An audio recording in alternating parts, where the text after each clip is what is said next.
You're listening to WQEE 99.1 FM, The Key in Noonan, Georgia, home of Braves Country with Mac McGee and the Armchair Quarterbacks, weekdays, 3 p.m. Eastern to 5 p.m. Eastern, right here on The Key and YouTube.com at Braves Country. Levi and I talked about how it would change our lives. Is over.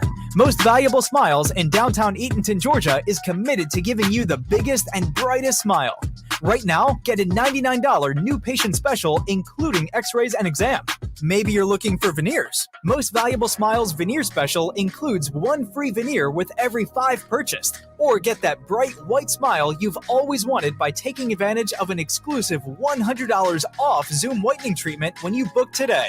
And don't forget that 2022 is almost over. That means most insurance policies will reset by the new year, and to avoid losing that extra money, you need to use it or lose it.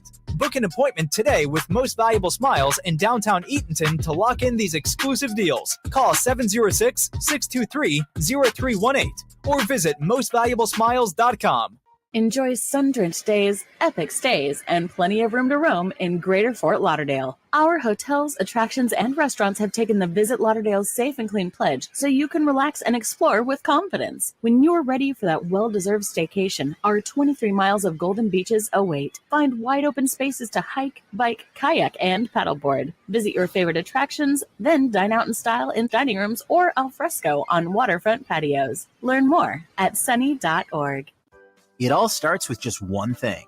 When recycling, rinse out jars and cans, and avoid recycling wax paper or paper soiled with food. This will reduce recycling contamination. Find tips and more at onethingus.com. What's your one thing? Hey, sports fans, The Key has a brand new show. Braves Country is coming your way weekdays, 3 p.m. Eastern to 5 p.m. Eastern. Drive time on WQEE. Braves Country is a Southern sports talk show with Mac McGee and the Armchair Quarterbacks. We'll be talking the Atlanta Braves and Major League Baseball, along with everything important to sports fans in Braves Country. The SEC, ACC, Big Ten, and the National Football League, and the big sports news of the day. That's Braves Country with Mac McGee and the Armchair Quarterbacks. Weekdays, 3 p.m. to 5 p.m. right here on WQEE, The Key, 99.1 FM, and simulcasting on youtube.com/at Braves Country.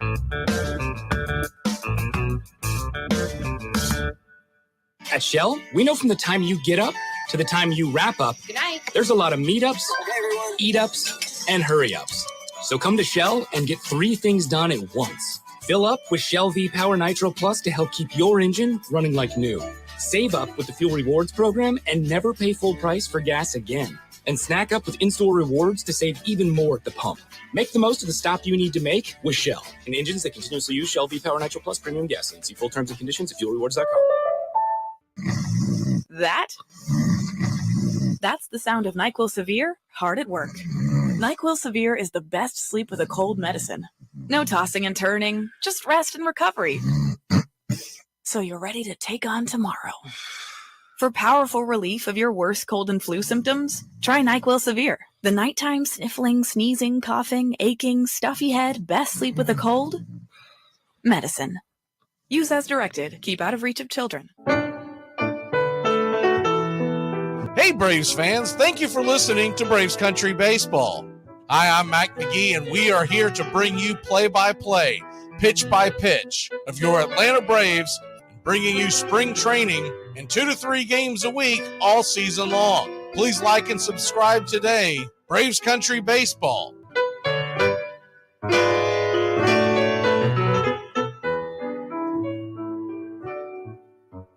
Winter is the perfect time to start planning for your healthy, pest-free spring lawn with True Green, America's #1 lawn care company. True Green's science-based approach and local expertise will help give your lawn the year-round care it needs to be thick and weed-free. Go to truegreen.com. Just call 866-946-5956 or go to truegreen.com today and get a lawn to be proud of. Hey, sports fans, it's Rod Peterson here, host of The Rod Peterson Show, inviting you to join us daily daily for 2 hours of Atlanta's funnest sports talk right here on WQEE. I say fun because it is. You've never heard a show like it because we make the listeners a part of the show every day between noon and 2 p.m. Eastern. You'll hear plenty of the best sports talk, including the latest on the Falcons, the Braves, and more. And who knows, you might even hear you. That's the Rod Peterson Show, daily at noon, right here on WQEE 99.1 FM. It's the best in sports and entertainment, and get locked in and locked down with Rhino Radio Penitentiary, 7 a.m. to 10 a.m. with your host, me, Ryan O'Neill, each and every morning, right here with the best in sports and entertainment, all the way from professional sports to college sports to River Dragons hockey and everything in between, including some of the very best local and national guests. It's the Rhino Radio Penitentiary, 7 a.m. to 10 a.m. Monday through Fridays, right here on 99.1 FM WQEE.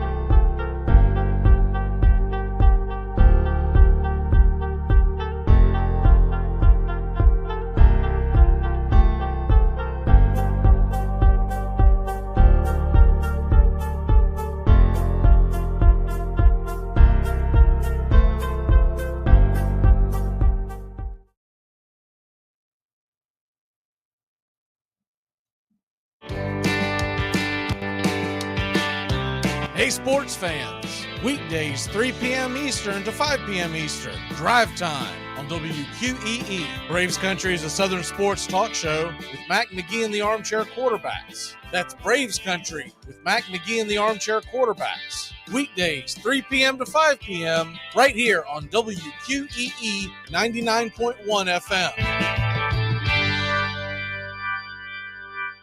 You're listening to WQEE 99.1 FM, The Key in Noonan, Georgia. Armchair. You're listening to the Armchair Quarterback Sports Radio, #1 sports station. Good afternoon, and this is your Armchair Quarterbacks Sports Flash. Max Fried debuted on the mound today versus the Toronto Blue Jays. Had a pretty easy going, struck out 4 of the 8 batters he faced, gave up 2 hits, including a double that Eddie Rosario seemed to lose in the sun as he neared the left field corner. The clock was not an issue for the lefty ace. Michael Harris also went 2 for 2 with the run-scoring single, and Matt Olson has started the spring off 4 for 4 in spring training. The NFL Combine begins tomorrow, runs through the weekend.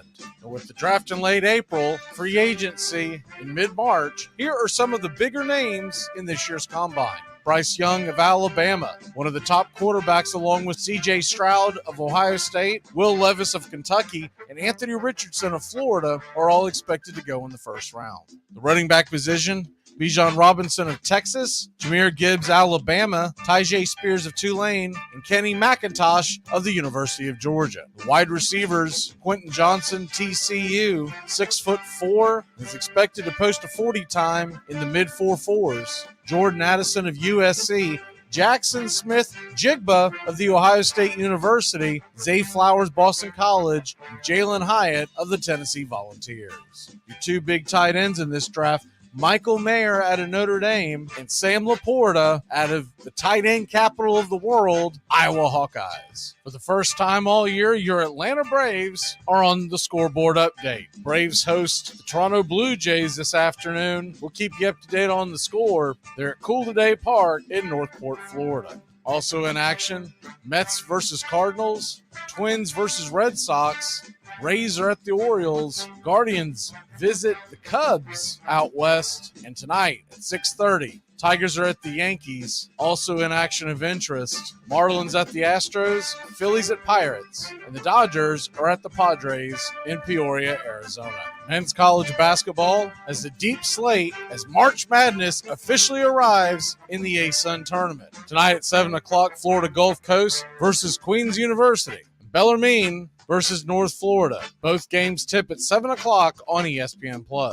On the mothership tonight, North Carolina is at Florida State as the Noles try to keep it rolling after coming back from a 25-point deficit to their rival Hurricanes this weekend, an ACC record. Howard's at South Carolina State at 7:30, along with Southern and FAMU. Grambling at Bethune-Cookman. And up north, you got Coppin State versus Delaware State at 7:30. Norfolk State at NC Central. 9 o'clock ESPN, Baylor is at Oklahoma State in a Big 12 showdown, while West Virginia travels to Iowa State. On CBS Sports Network, it's Nevada at Wyoming. Another late tip at 9 Eastern, Montana State at Eastern Washington. And in the association tonight, NBA TV has Heat at Sixers at 7. Well, the Celtics are at the Knicks, and the Magic travel to the Pelicans. And that's your Armchair Quarterback Sports Flash. Stay tuned for Braves Country right here on WQEE 99.1 FM, The Key in Noonan, Georgia, simulcasting on YouTube.com at Braves Country.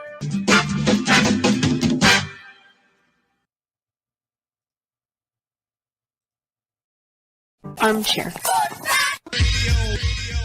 There's something kind of about a kid that's never played baseball. We have been hoodwinked, bamboozled, and flat out deceived. Why did you get so drunk? You got drunk. I'm just really exhausted. What's in that cup? Rum and Cokes. Do you have any idea how important this is? We're trying to save the pump. Really? This is what you're doing? Chief, what do you want to do tonight? The same thing we do every night. Try to take over the world. 106 miles to Chicago. We got a full tank of gas, half a pack of cigarettes. It's dark, and we're wearing sunglasses. Hit it. Armchair. YouTube Live. Radio station. The radio station you can call your own. Do you know what listeners like about our station? I like everything. It's always on my radio. You never stop the music, except for now, when I talk.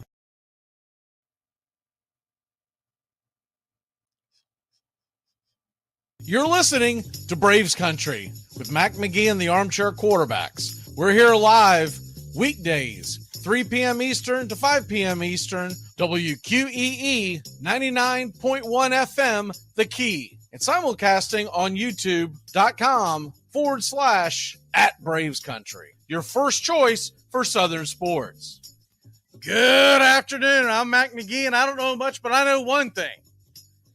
If a real game ends the way the Braves-Red Sox game ended on Saturday, there's going to be hell to pay. Armchair. Community Access Channel. He's the armchair quarterback. He's full of beer and he's full of snacks. The all-American man. Hey, howdy, hi, and how the hell are you? Welcome to the Braves Country HD, wherever you stream. We're here live 3 to 5, Monday through Friday, and we're going to talk some baseball today, baby. We finally got baseball back. We'll hit a little college basketball on the tail end. We're going to talk a lot of baseball today. Teamus is coming here.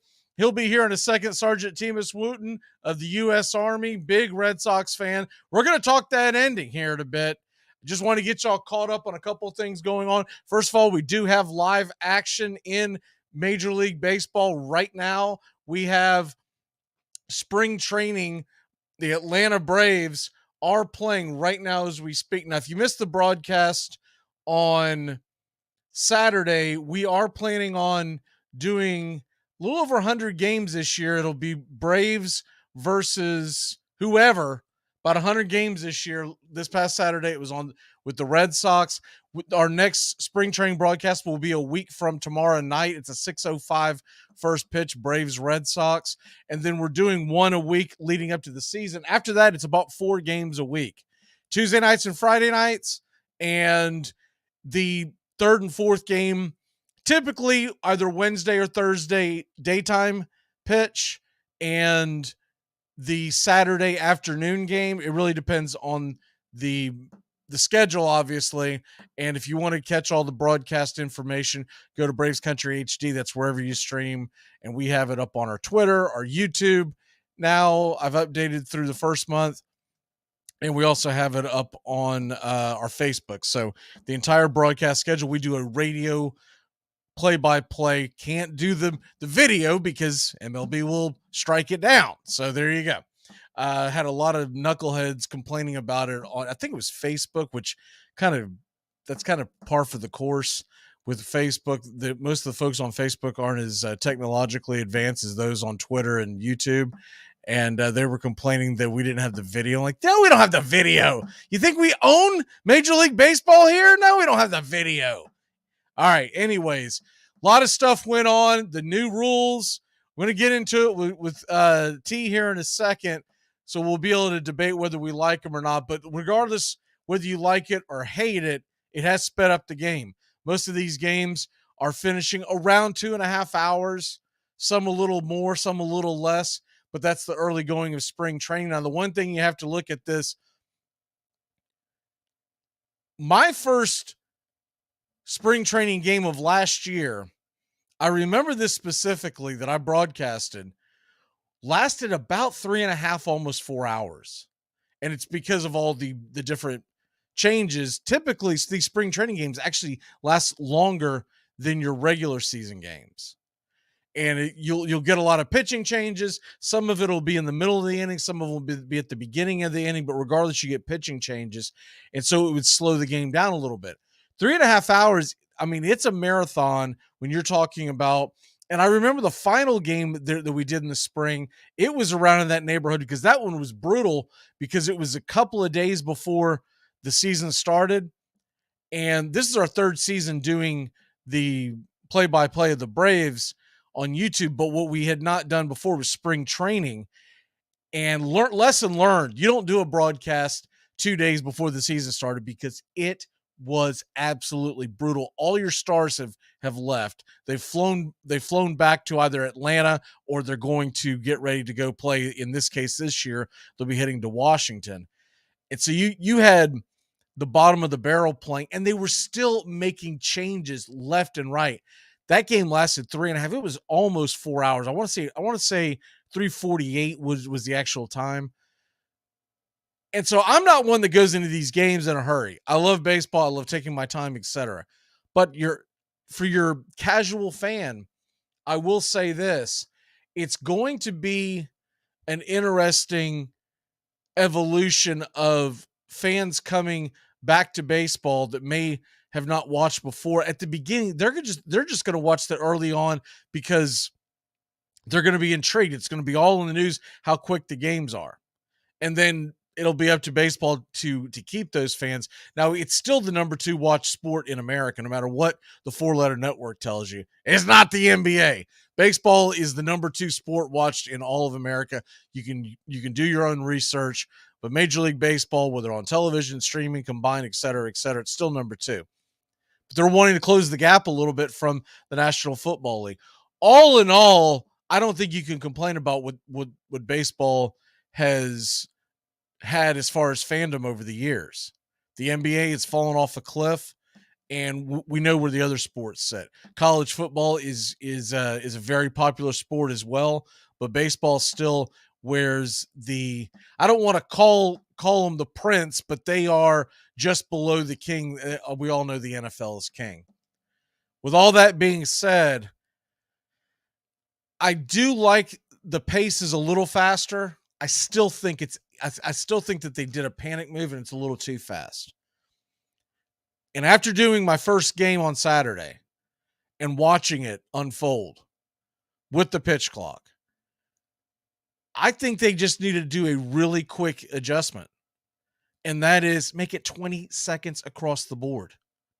20 seconds across the board. You don't need 15 seconds with no runners on. In case you're not familiar, they've gone to 15 seconds when nobody's on, 20 with a runner on. Go to 20 seconds across the board. Make it easy for the fans, first of all. Second of all, it has more of a rhythm. I felt like I had more of a rhythm of a game when there were runners on base.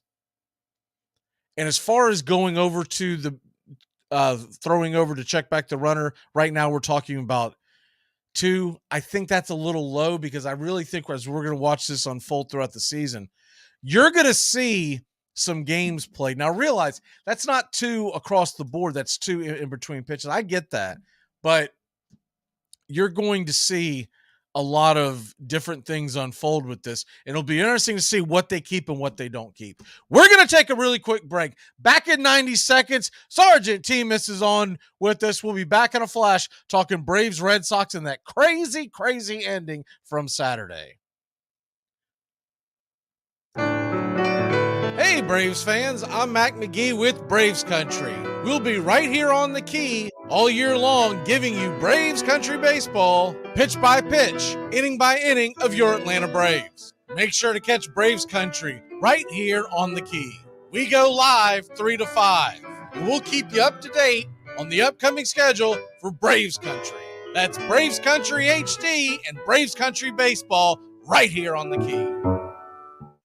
It's the best in sports and entertainment, and get locked in and locked down with Rhino Radio Penitentiary, 7 a.m. to 10 a.m. with your host, me, Ryan O'Neill, each and every morning, right here with the best in sports and entertainment, all the way from professional sports to college sports to River Dragons hockey and everything in between, including some of the very best local and national guests. It's the Rhino Radio Penitentiary, 7 a.m. to 10 a.m. Monday through Friday, right here on 99.1 FM WQEE. Tuesday, March 7th, 6:05 Eastern, first pitch. Braves Country is bringing you Atlanta Braves, Boston Red Sox, pitch by pitch, inning by inning, from Northport, Florida at Cool Today Park. Red Sox versus Braves broadcast again, 6 Eastern, first pitch delivered by 6:05. Catch all the action right here. Make sure to like and subscribe. Braves Country HD. YouTube.com/@Braves Country for Atlanta Braves baseball all year long. Welcome back to Braves Country. Mac McGee and the Armchair Quarterbacks, weekdays, 3 to 5 p.m., drive time on WQEE.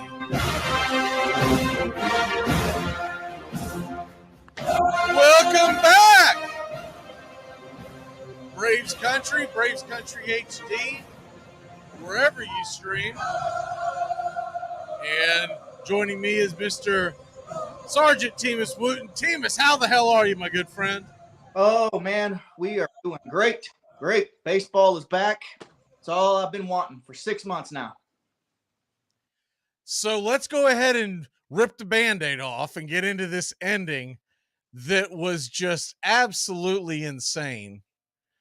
And I don't really know what to make of it across the board, except for the fact that we got an education in the very first game. You know, I was expecting this to affect the ball game. I didn't expect it to affect the very first spring training game. First of all, that I do, because I was flabbergasted. I didn't know what to say. And then second of all, it's kind of ironic that it ends up being Braves Red Sox. But were you watching at the time? I caught the last inning. I threw it on when I was doing something around the house, and I just walked away for a second, and I was getting a glass of water or something, and then they're like, "It's over." I'm like, "What's over?" Right. I've watched it online like half a dozen times. I still don't understand what happened. I don't understand this rule, I don't think, at all. I don't think a lot of people do. So so the rule came into effect the day before to Manny Machado. He was called out on strikes. The difference was it was like the second or third inning. Right. So no one really paid attention to it. They just kind of, whatever. I'm thinking Manny being Manny, right? We're talking about Red Sox. Yeah, that's Manny being Manny. Yeah. But what the rule is, and this is the part that I don't really like, to be honest with you, is the fact that we all know that there's a 15-second pitch clock, right? Right. And it's 20 with the man on base. I still say, and we can get more into that later, that it needs to be 20 across the board. Because I'm telling you, that 15, it feels forced. Jesse Chavez came in, and that might as well have been a pitching machine.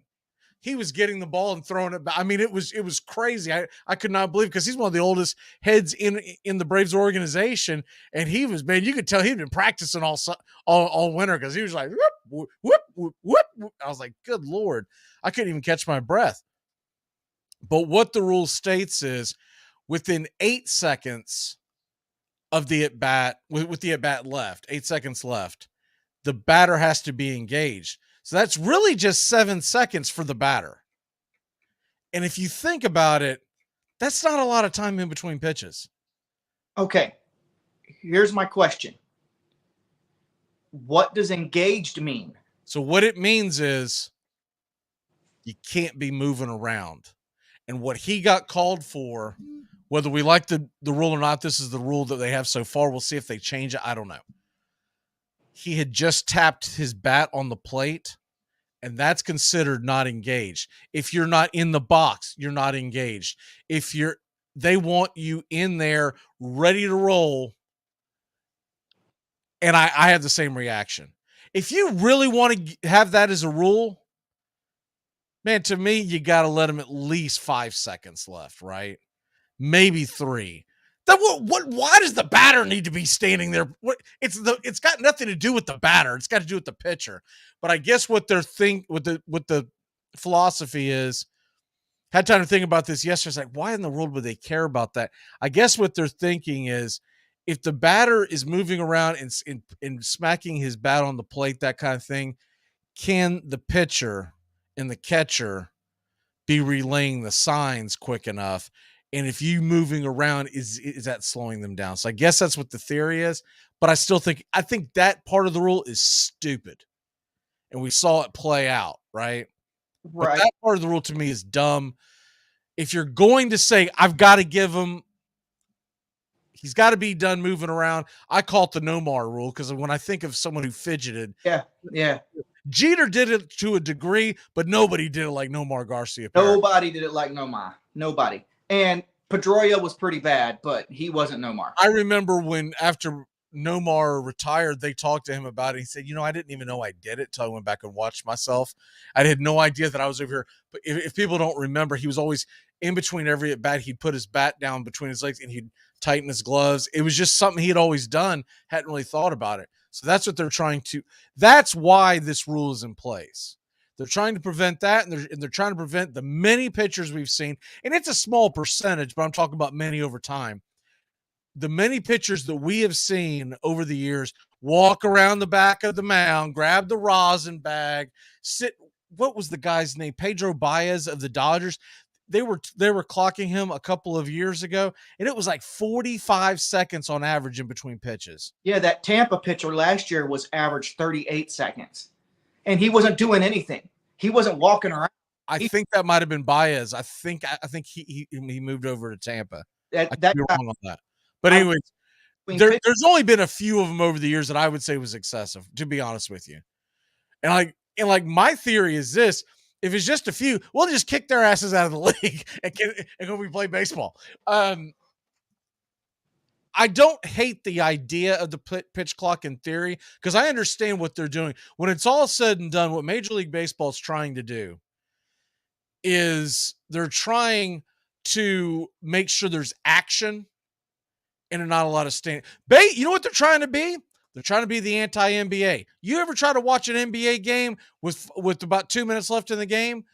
It lasts a half hour because of all the timeouts and whatnot. And, of course, going to the free throw line and all that stuff. So they're trying to be more exciting. And I think it's gonna be more exciting. You're going to see the ball in play more because, these pitchers are not going to be able to wind up. I think the velocity, you're going to see it drop. Now, I think they'll eventually adjust to it over the years. But I think this year you're going to see a drop in velocity. Not ridiculous. The guy who's throwing 99s and all of a sudden going to be throwing 82. But it's going to be 1 or 2 miles an hour. And what that's going to do, it's going to advantage offense, right? They're doing all of this to help the offense.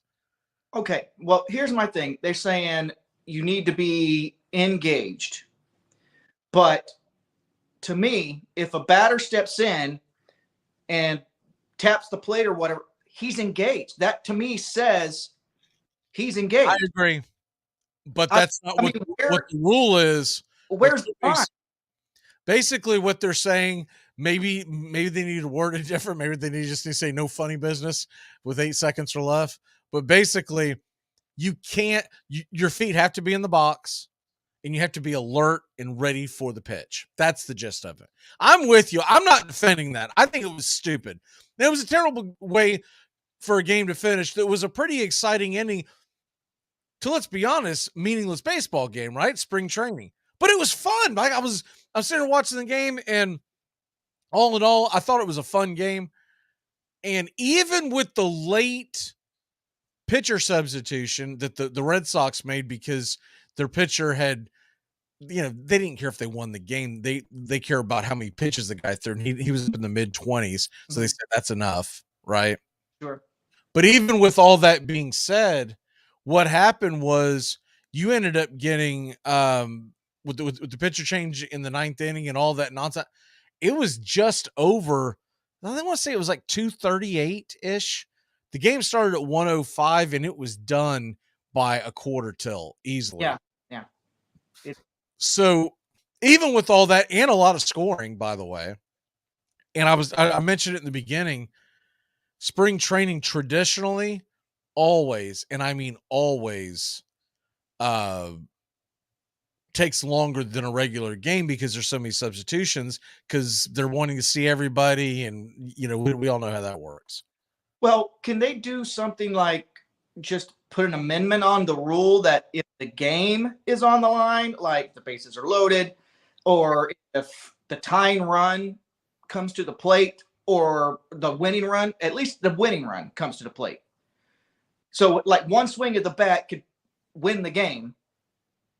Could they make it where that rule doesn't apply? Because I mean, they could do whatever they want, but I don't think they're going to. Spring training doesn't matter. I get all of that, but this happens in August. Dude, this happens in October.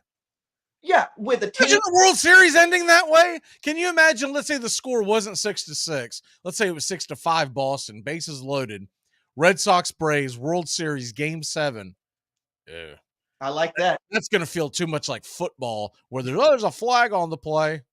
I mean, oof. What the funniest part about the whole thing, if you watched it, y'all, is was the reaction of the Atlanta batter. Yeah, because he thought he'd been walked. And you could tell he was almost kind of like, whatever. I guess that's it. And then he turns around and goes, "Wait, what?" Yeah, the umpire points at him, but he's pointing at the batter. He thought he was pointing at first base, I think. And yeah, starts walking. Yeah, well, he thought I was confused too. But obviously I couldn't hear what was going on because I was doing the broadcast, and I'm sitting there watching it, and I was like, and then once I saw the movement of the umpire's arm, I was like, I guess that's it. Game over. And because there's no extra innings, right, which game is over. But there's nothing to say that he was going to get a base hit or whatever. But the thing is the pitcher couldn't find the plate, et cetera, et cetera. So let's say this happens in the regular season or in the postseason. You're going to get bailed out because of some goofy rule, and I'm with you. I don't like that part of it. I don't either. At no point should the umpire be the deciding factor in the game. I've always said, but this is little league crap right here. I mean, I wouldn't want to see a little league game ended that way, much less a major league baseball game. Yeah, it felt silly, phony. It didn't feel like. It almost felt like I was watching like the out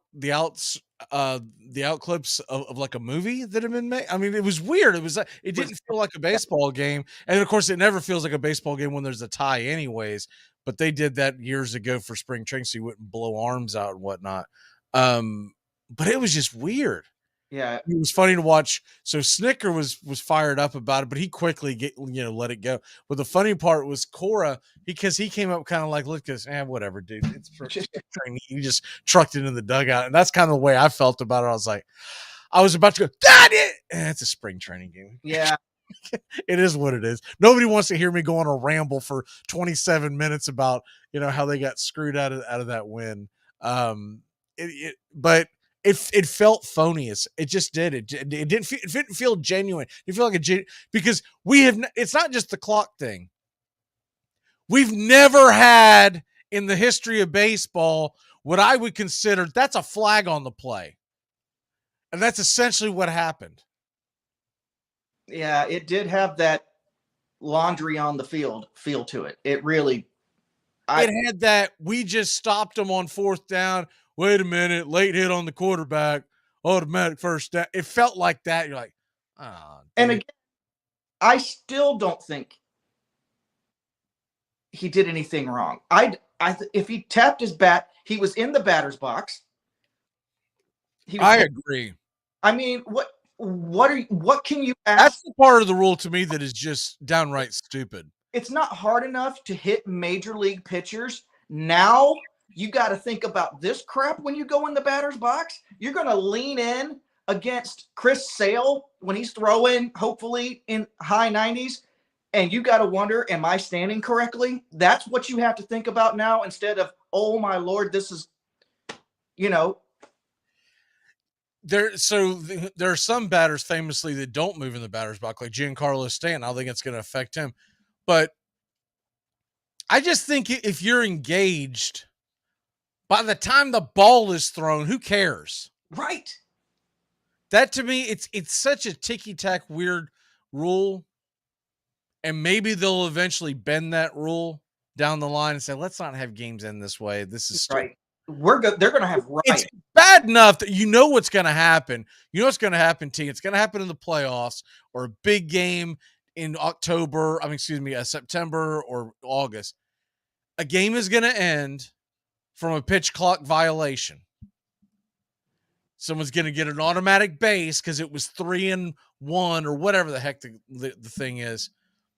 Or it's going to be even something more if you want to get in the weeds of, let's say that it's a 1-2 count, bases are loaded, 2 outs, you're down by 1, bottom of the 9th, and you get a pitch violation, and all of a sudden it evens the count at 2-2. And now the pitcher doesn't have that advantage, and now he's got to give you something over the plate because he doesn't want to go to 3-2. But on that ghost pitch, as I guess we can call it, that was just called 2-2, that made the difference of, well, I can't put one in the dirt. Right. Yeah. And, for those sinker ball pitchers and stuff like that, this is going to factor in. It's just going to factor in. Yeah. And who decides whether the batter was engaged? Is it the home plate umpire's call? Is it the umpire's call? It's the home plate umpire's call. And now what'll be interesting, we don't see it much in spring training. I've been watching a lot of the games, even though I may not be listening, but I'm watching them. So for instance, ESPN's broadcast of Mets Cardinals from earlier today, I'm watching the replay of it. And ESPN has put their own clock up the top. Now, I don't know why their clock says 30 seconds because it should be 20. So I'm not sure, unless that means 30 seconds to get to the plate. But for some reason, I'm seeing a 30-second clock wind down, and they've got it right next to the score, right? And to me, that's a good idea. The funny thing is you can tell they did this on the fly because the clock counting down, T, I swear to God, it looks like the clock that used to count down on the old CBS broadcast back in the early 80s with Jimmy the Greek and everything, where you just see it, big square numbers, right? So I'm sure they'll eventually clean that up. I noticed over in Pirates and Phillies on the field behind home plate to the left of the catcher, if you're standing on the mound, they have an actual clock winding down. And I would hope every single ball club is going to have that. I think they are. I think I've heard that being discussed, that's where it's going to go. Because on the field right now with St. Louis and the Mets, I say right now, but the games from earlier, they don't have one on the field that you can see from home. They didn't have one in the Braves Red Sox game that you can see from home, or the pitch. Right. That you can see from, in other words, from your vantage point from home. Okay. All right. Or from behind the pitcher's mound, your vantage point if you're sitting at home watching the game. Okay. Now I know that I know they've got clocks sitting all over the place in these, but they need to have them right behind home plate essentially. I'll tell you something else. And I did notice they just panned over in the same, there's a clock, but you can't see it. So the camera just panned like towards the dugout, and there is a clock sitting over there, but you can't see it. What you're missing out on, this is just obvious to me. If I own a baseball team, and so like right now there's an Edward Jones sign behind home plate, dude, right next to that, you put the clock, your eyes are drawn to that clock as a fan. Your eyes are drawn to that advertisement. Ooh, so I don't know why you wouldn't want to do it. Yeah, I think they're selling it like this is the McDonald's game clock. You know, things just pounded in your head all year long, and you can't figure out why you've put on 20 pounds because every time the Braves lose, you're up there hitting the chicken nuggets, you know. But to me, that's common sense to me. Like, why wouldn't you want it there? Yeah, and there are clocks that you can see from home plate as a batter. There are clocks that you can see as a pitcher all over the stadium, but you can't necessarily see it. So what game is this? This is Cleveland and the Cubs. I can't see any clock on the behind home plate, right? They do have one up in the corner on their scoreboard. But I'm just saying from a fan standpoint, it seems like stupid not to do it. Right. And I was one of those people that's been against the pitch clock from the beginning because I know I'm coming very biased. I've been a baseball fan my whole life, you know, since I could hold one. So it didn't matter to me how long the games were. I was going to watch the Red Sox, whether they were great or whether they were the last team in baseball. So the length of the games didn't really matter to me. So I was, why are we adding all? But they have won me over in the fact that it does seem to be working. If we're going to have it, does it work? It does seem to be working. These games and that's the thing. I know a lot of old heads, not even that old. I'm talking about guys over the age of, we'll say 30, right? I've got a lot of friends who are diehard baseball fans, as you know, and most of them are somewhere between 30 and 50-ish, right? What I'm finding funny, it's the younger ones, the ones closer to 30. They're the ones that are complaining the most. And the old heads are like, whatever, dude. I give up. I don't have any fight anymore. Yeah, I mean, clearly my opinion does not reach in yeah. So. I mean, if you're going to let dead people vote, I guess this isn't a big deal. That's no, but yeah, I agree with you. But to me, it seems to be working. So great, good, grand. But you can't let that decide who wins the game. We've got to apply a little bit of common sense here. You know, I mean, I just don't think they're going to look kind of like in football. Like we were just talking, a hold is a hold no matter what time of the game is, right? So I don't think that'll change. But I just think they've got to be more lenient on how much time. That's all I'm saying. They need to be more lenient on going from 15 to 20 seconds across the board is not going to make a huge deal, right? But it feels more like a baseball game. When there were guys on base, it felt more like a baseball game to me. When it was 15, man, these guys were freaking out and flip. I mean, I'm telling you right now, the Jesse Chavez, if you get a chance to go back and watch it, pay attention when Chavez came in middle inning, something like third inning, something like that. Pay attention to his particular inning. Dude, I mean, you would think he was. You know what it looked like? It looked like Papa Shot. It looked like he was at the arcade doing Papa Shot and just go. You know, here we go. All right, that's fine now. But what happens when you're throwing up taters in the middle of May? Right? You know, some pitchers this really isn't going to affect that. Chris Sale is super fast. You know, he gets it. He gets in a stance. He's ready to go. He's always been that way, even when he was with Chicago. So that makes me feel better if he can stay healthy, because it's our pitchers that we have to have this year because we're not probably going to be good. I'm glad they're already in that rhythm. But these pitchers that have been playing this game a certain way their whole life, worked their whole lives to get there, and now they're having to change things. And that's what shocked me about the Jesse Chavez thing, because I figured the old guy was going to be the guy that was going to be the slowest one. It wouldn't have shocked me if Jesse Chavez or Wainwright said, you know what, man, I'm good. I'm out. I'm not doing this. I'm retiring. I'm not dealing with this. But no, I mean, they went out there. I do think there's going to be some pitchers, there's going to be a learning curve. And I do expect offense to skyrocket versus last year on the early going. You'll eventually get it to calm down a little bit, but I think you're going to see higher scoring games.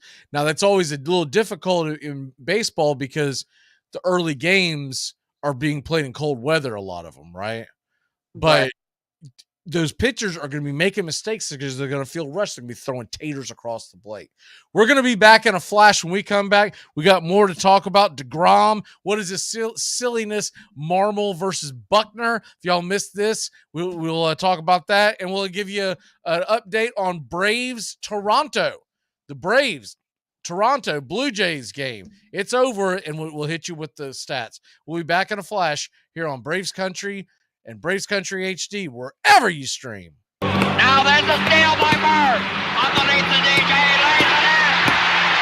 Right at 1 second left. What a play by Bird. Here's good news. There's still a need for hundreds of thousands of cybersecurity professionals in the U.S. right now. And My Computer Career is training people to help meet the demand. No IT experience? No problem. Take the free career evaluation today. Start your new life as an IT pro in as little as 4 months. Grants covering up to 53% of the cost are available to those who qualify. It's not rocket science. It's mycomputercareer.edu. ACC football covered like no other here on the Armchair Quarterbacks. Out of the shotgun, third down and about 10. Ward getting some pressure, getting more, gets it away. He's got Fryer wide open. Touchdown, Florida State. That's what Ward will do to you. Georgia Tech 45, Nebraska 21. It's now up to the voters. They look like the number one, don't they? All right, 6 seconds to go. Maurer throws it up for grabs. There's 5 defenders back there. Game runs out.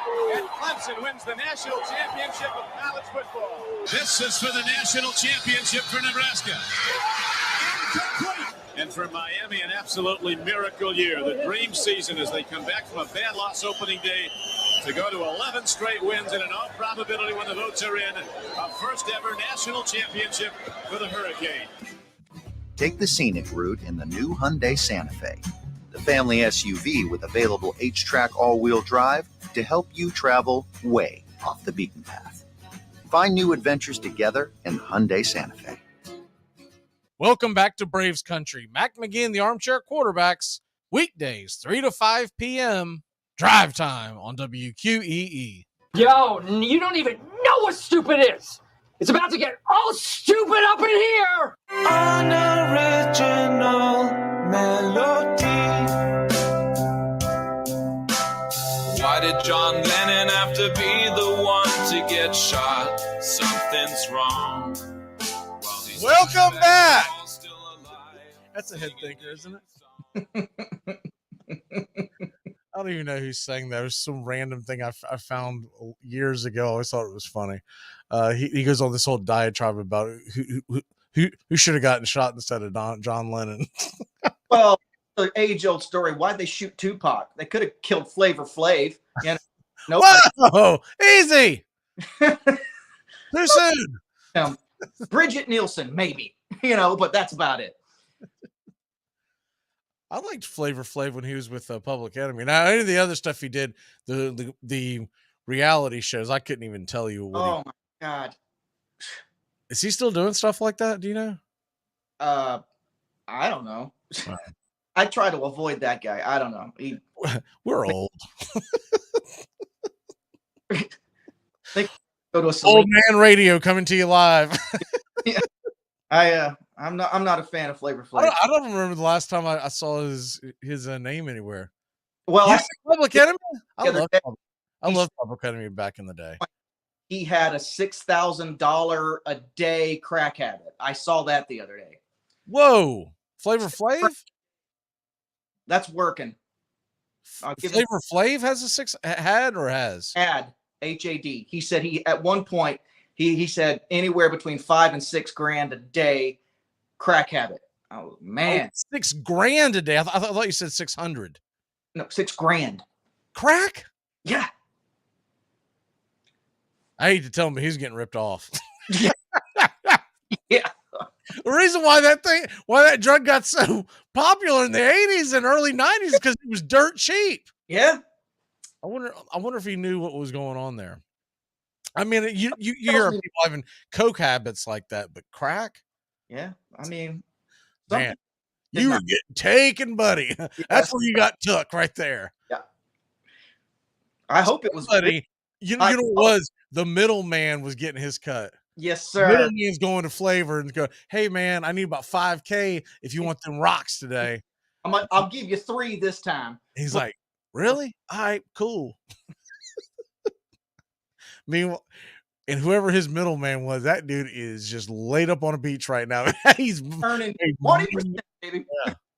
Yeah. Jeez. Wow. All right. Speaking of stuff that sounds like that, today I saw it was National Retro Day. I don't know if that means across the board, but when I think of retro, I think of either the way you dress or music. Yeah.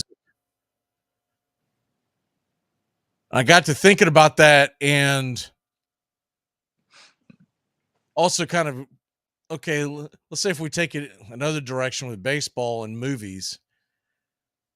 What's your go-to baseball movie? Because I watch a lot of them in the month of February leading up to the season. Kind of gets me, that in March.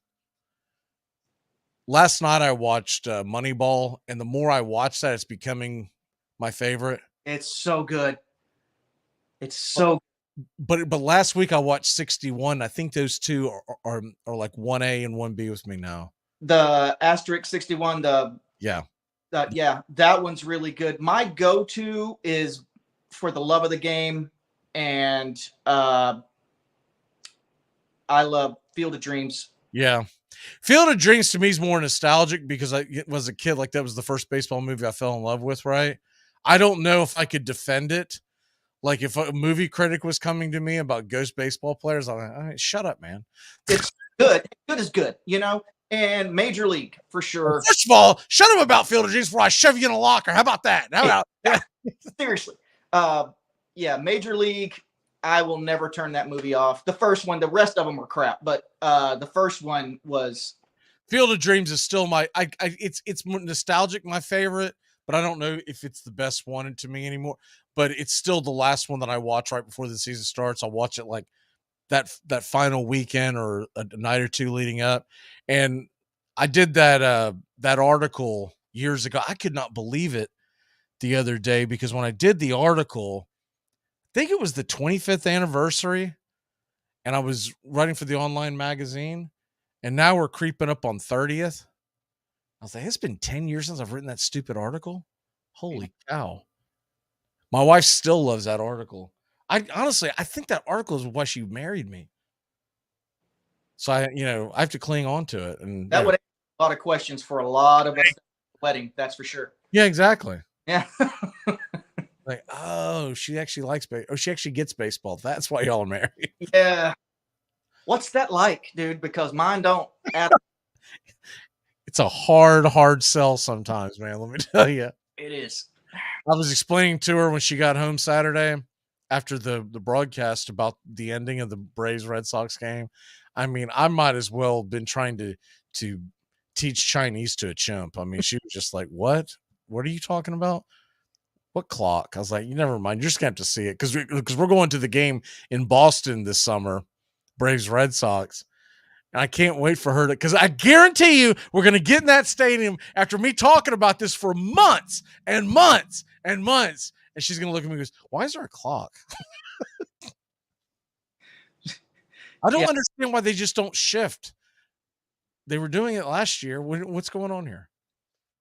Well, at least she's asking questions that are related to baseball. My wife's like, why did they combine those colors on their uniforms? Don't boo the Yankees. It'll hurt their feelings. I want a horse. Like, what? Don't boo the Yankees. What? She's actually said that. I wish you wouldn't boo them. You're going to hurt their feelings. That millionaire don't care what I think. Dude, my wife goes out and finds outfits for our dogs, all baseball related. Because she knows that if they come home, she brings home something that's like a dress. I'm gonna laugh putting a dress on a dog, but if that dress has an Atlanta Braves logo on it, I'm like, oh, that's cute. That's awesome. Yeah, that's cheaper. Yeah. Bless her little heart. The next edition of this show, we're doing a wife swap. Just so you know, I'm throwing that out there right now. Is your wife clean? I might take you up on that. You'll give her back pretty quick, I assure you. She'll give me back. She'll give me back real quick. Yeah. Like, there's 37 TVs in that house, and they're always on something.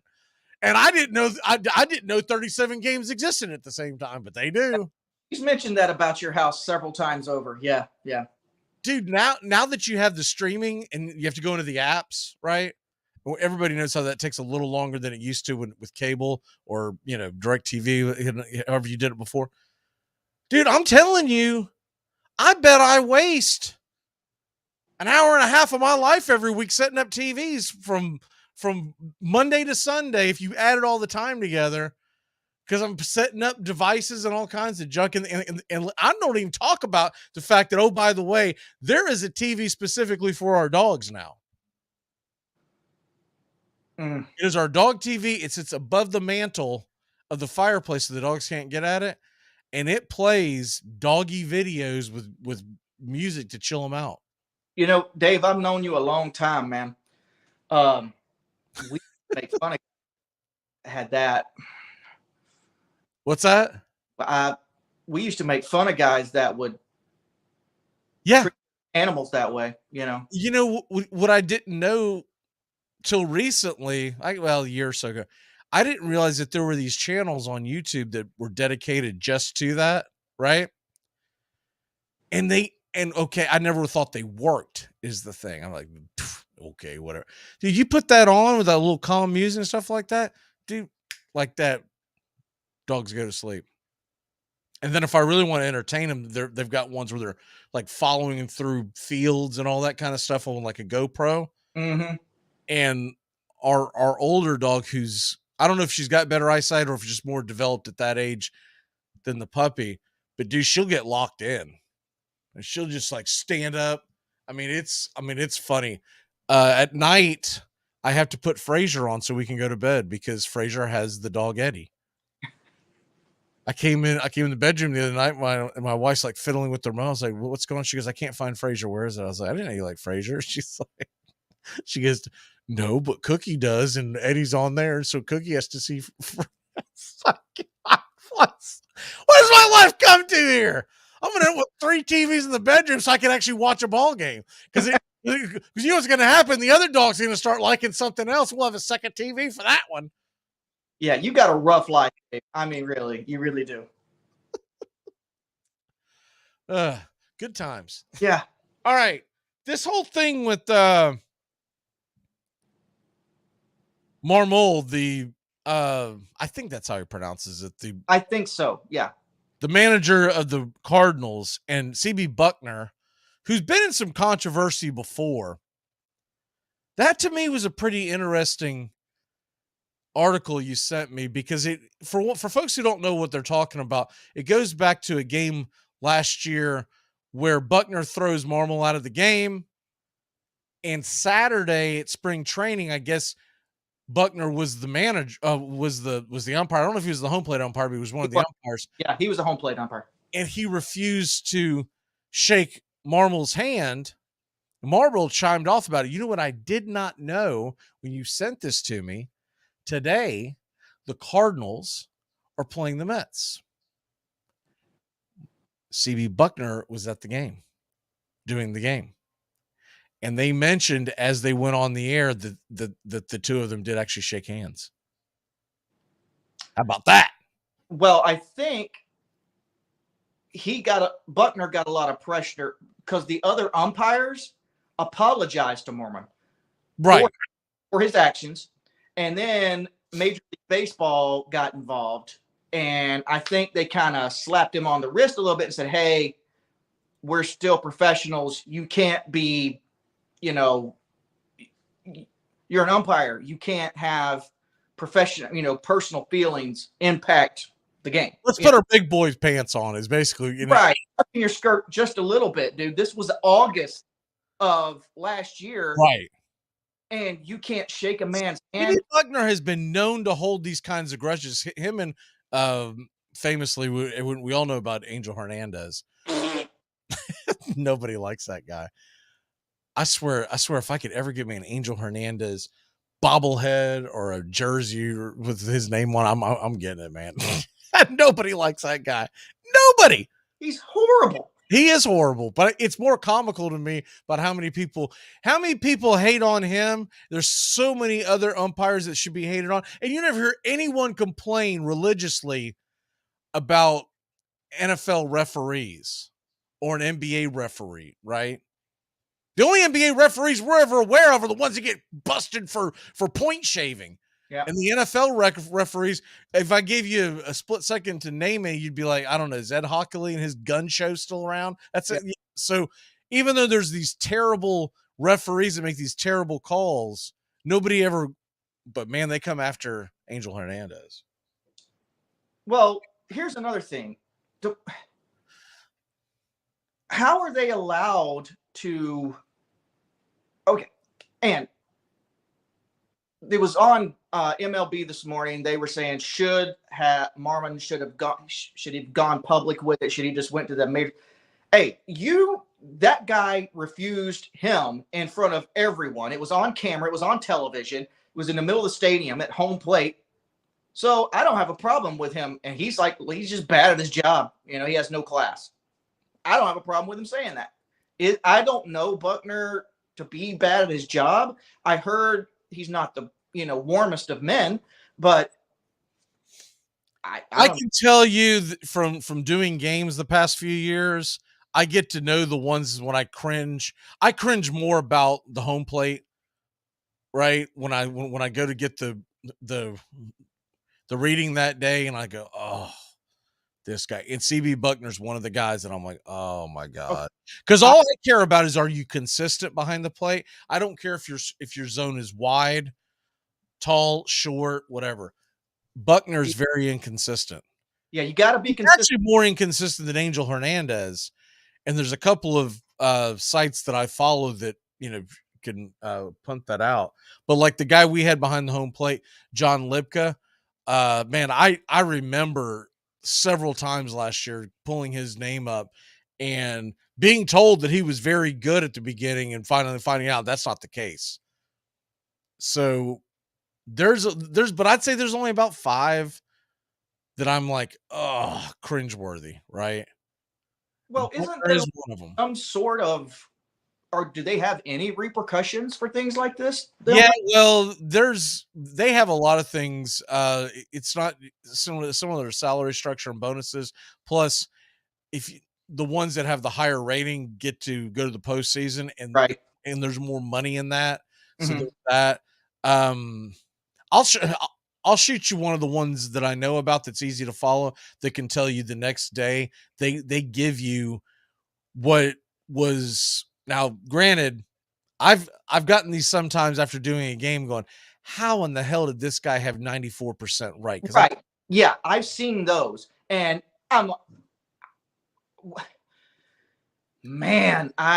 there's a couple of them that have them ranked throughout the year, and it's really easy to catch up on. By the way, real quick, because we did tease this earlier, Braves beat the Blue Jays today 7-0. Acuna went 1 for 2. Olsen 2 for 3 now. Okay, so he did get another at bat.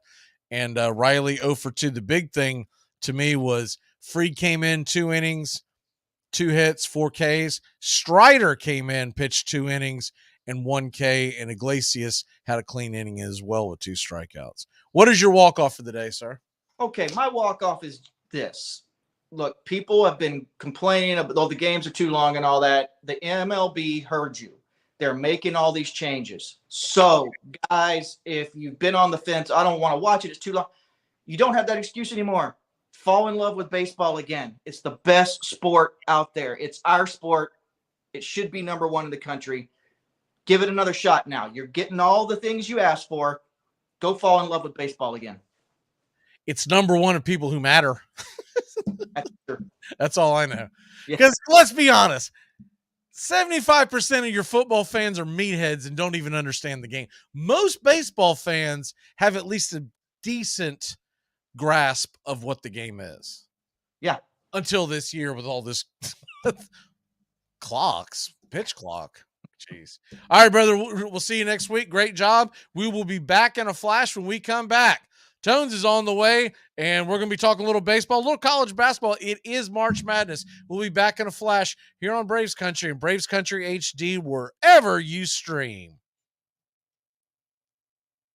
You're listening to WQEE 99.1 FM, The Key in Noonan, Georgia. Armchair. You're listening to the Armchair Quarterbacks Sports Radio, #1 sports station. Good afternoon, and this is your Armchair Quarterbacks Sports Flash. Max Fried debuted on the mound today versus the Toronto Blue Jays. Had a pretty easy going, struck out 4 of the 8 batters he faced, gave up 2 hits, including a double that Eddie Rosario seemed to lose in the sun as he neared the left field corner. The clock was not an issue for the lefty ace. Michael Harris also went 2 for 2 with the run-scoring single, and Matt Olson has started the spring off 4 for 4 in spring training. The NFL Combine begins tomorrow, runs through the weekend. And with the draft in late April, free agency in mid-March, here are some of the bigger names in this year's Combine. Bryce Young of Alabama, one of the top quarterbacks along with C.J. Stroud of Ohio State, Will Levis of Kentucky, and Anthony Richardson of Florida are all expected to go in the first round. The running back position, Bijan Robinson of Texas, Jahmyr Gibbs, Alabama, Tyjae Spears of Tulane, and Kenny McIntosh of the University of Georgia. The wide receivers, Quentin Johnson, TCU, 6'4", is expected to post a 40 time in the mid-4.4s. Jordan Addison of USC, Jackson Smith Jigba of the Ohio State University, Zay Flowers, Boston College, and Jalen Hyatt of the Tennessee Volunteers. Your 2 big tight ends in this draft, Michael Mayer out of Notre Dame, and Sam Laporta out of the tight end capital of the world, Iowa Hawkeyes. For the first time all year, your Atlanta Braves are on the scoreboard update. Braves host the Toronto Blue Jays this afternoon. We'll keep you up to date on the score. They're at Cool Today Park in Northport, Florida. Also in action, Mets versus Cardinals, Twins versus Red Sox, Rays are at the Orioles, Guardians visit the Cubs out west, and tonight at 6:30, Tigers are at the Yankees. Also in action of interest, Marlins at the Astros, Phillies at Pirates, and the Dodgers are at the Padres in Peoria, Arizona. Men's college basketball has a deep slate as March Madness officially arrives in the ASUN tournament. Tonight at 7 o'clock, Florida Gulf Coast versus Queens University. Bellarmine versus North Florida. Both games tip at 7 o'clock on ESPN+. On the mothership tonight, North Carolina is at Florida State as the Noles try to keep it rolling after coming back from a 25-point deficit to their rival Hurricanes this weekend, an ACC record. Howard's at South Carolina State at 7:30, along with Southern and FAMU. Grambling at Bethune-Cookman. And up north, you got Coppin State versus Delaware State at 7:30. Norfolk State at NC Central. 9 o'clock ESPN, Baylor is at Oklahoma State in a Big 12 showdown, while West Virginia travels to Iowa State. On CBS Sports Network, it's Nevada at Wyoming. Another late tip at 9 Eastern, Montana State at Eastern Washington. And in the association tonight, NBA TV has Heat at Sixers at 7. Well, the Celtics are at the Knicks, and the Magic travel to the Pelicans. And that's your Armchair Quarterback Sports Flash. Stay tuned for Braves Country right here on WQEE 99.1 FM, The Key in Noonan, Georgia, simulcasting on youtube.com at Braves Country. I'm just there till my divorce is final. Now, who is coconuts enough to divorce you? We gotta go. But we'll see you around. Well, we'll have to have you over sometime. I'd love it. All right. Bye. Bye. She's awesome. No, we are never having her over. Heard she already slept with 2 dads from the school. What? Mm-hmm. That's horrible. Whenever I bring home Entenmann's Little Bites muffins... Little Bites? That's right, sweetie. Can you just give Mommy a minute? I love Little Bites. I know you do, but we're doing a commercial right now, okay? Got it. As I was saying, whenever I bring home you-know-what, you-know-who gets pretty excited. And so do I. Little Bites muffins are made with real ingredients, no high-fructose corn syrup, and are baked moist and delicious. I love Little Bites. Here you go. Yes. Entenmann's Little Bites muffins.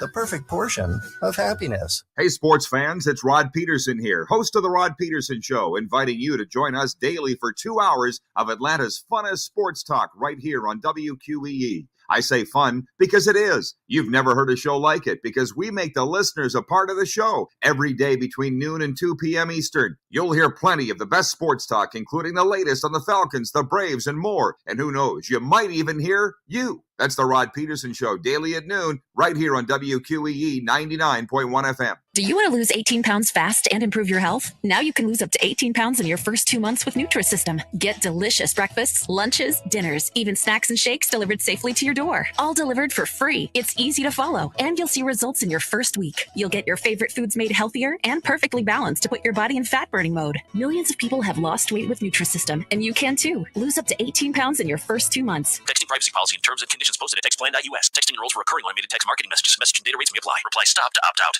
Take the scenic route in the new Hyundai Santa Fe, the family SUV with available H-Track all-wheel drive to help you travel way off the beaten path. Find new adventures together in the Hyundai Santa Fe. I think you should retire. Come on, Frank. I'm sorry, but Maria's my wife. And if I can't support her in this, then she'll be like an ice pick in my ear until I die. Welcome back to Braves Country. Mac McGee and the Armchair Quarterbacks, weekdays, 3 to 5 p.m., drive time on WQEE. Welcome back, Braves Country. Real quick, let's go ahead and hit the scoreboard. Tones is on the way. He's always fighting traffic to get here on time. Up there in Chicago, too. I don't know what the weather's like, but it is beautiful down south in most places. Real quick on the scoreboard update, Cardinals lead the Mets 12-7.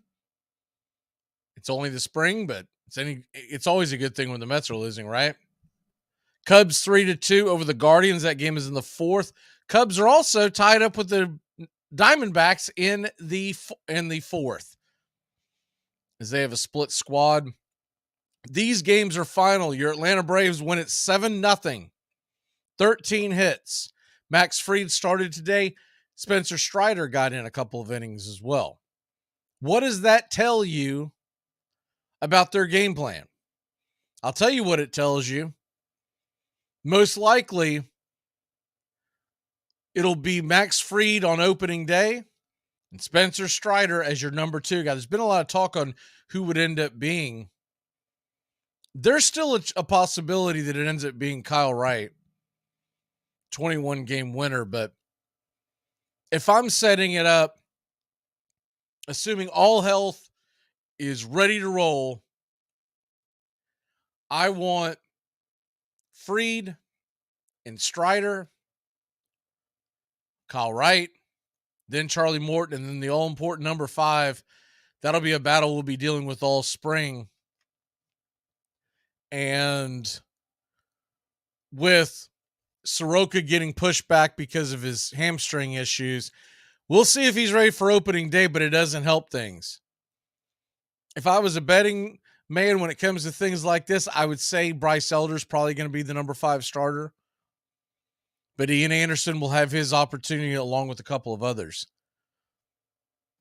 Rockies lead the A's 4-0. That game is in the fourth. Brewers and Royals 4-0. We'll get into who did what here in a minute. Just wanted to get the scores out to you first.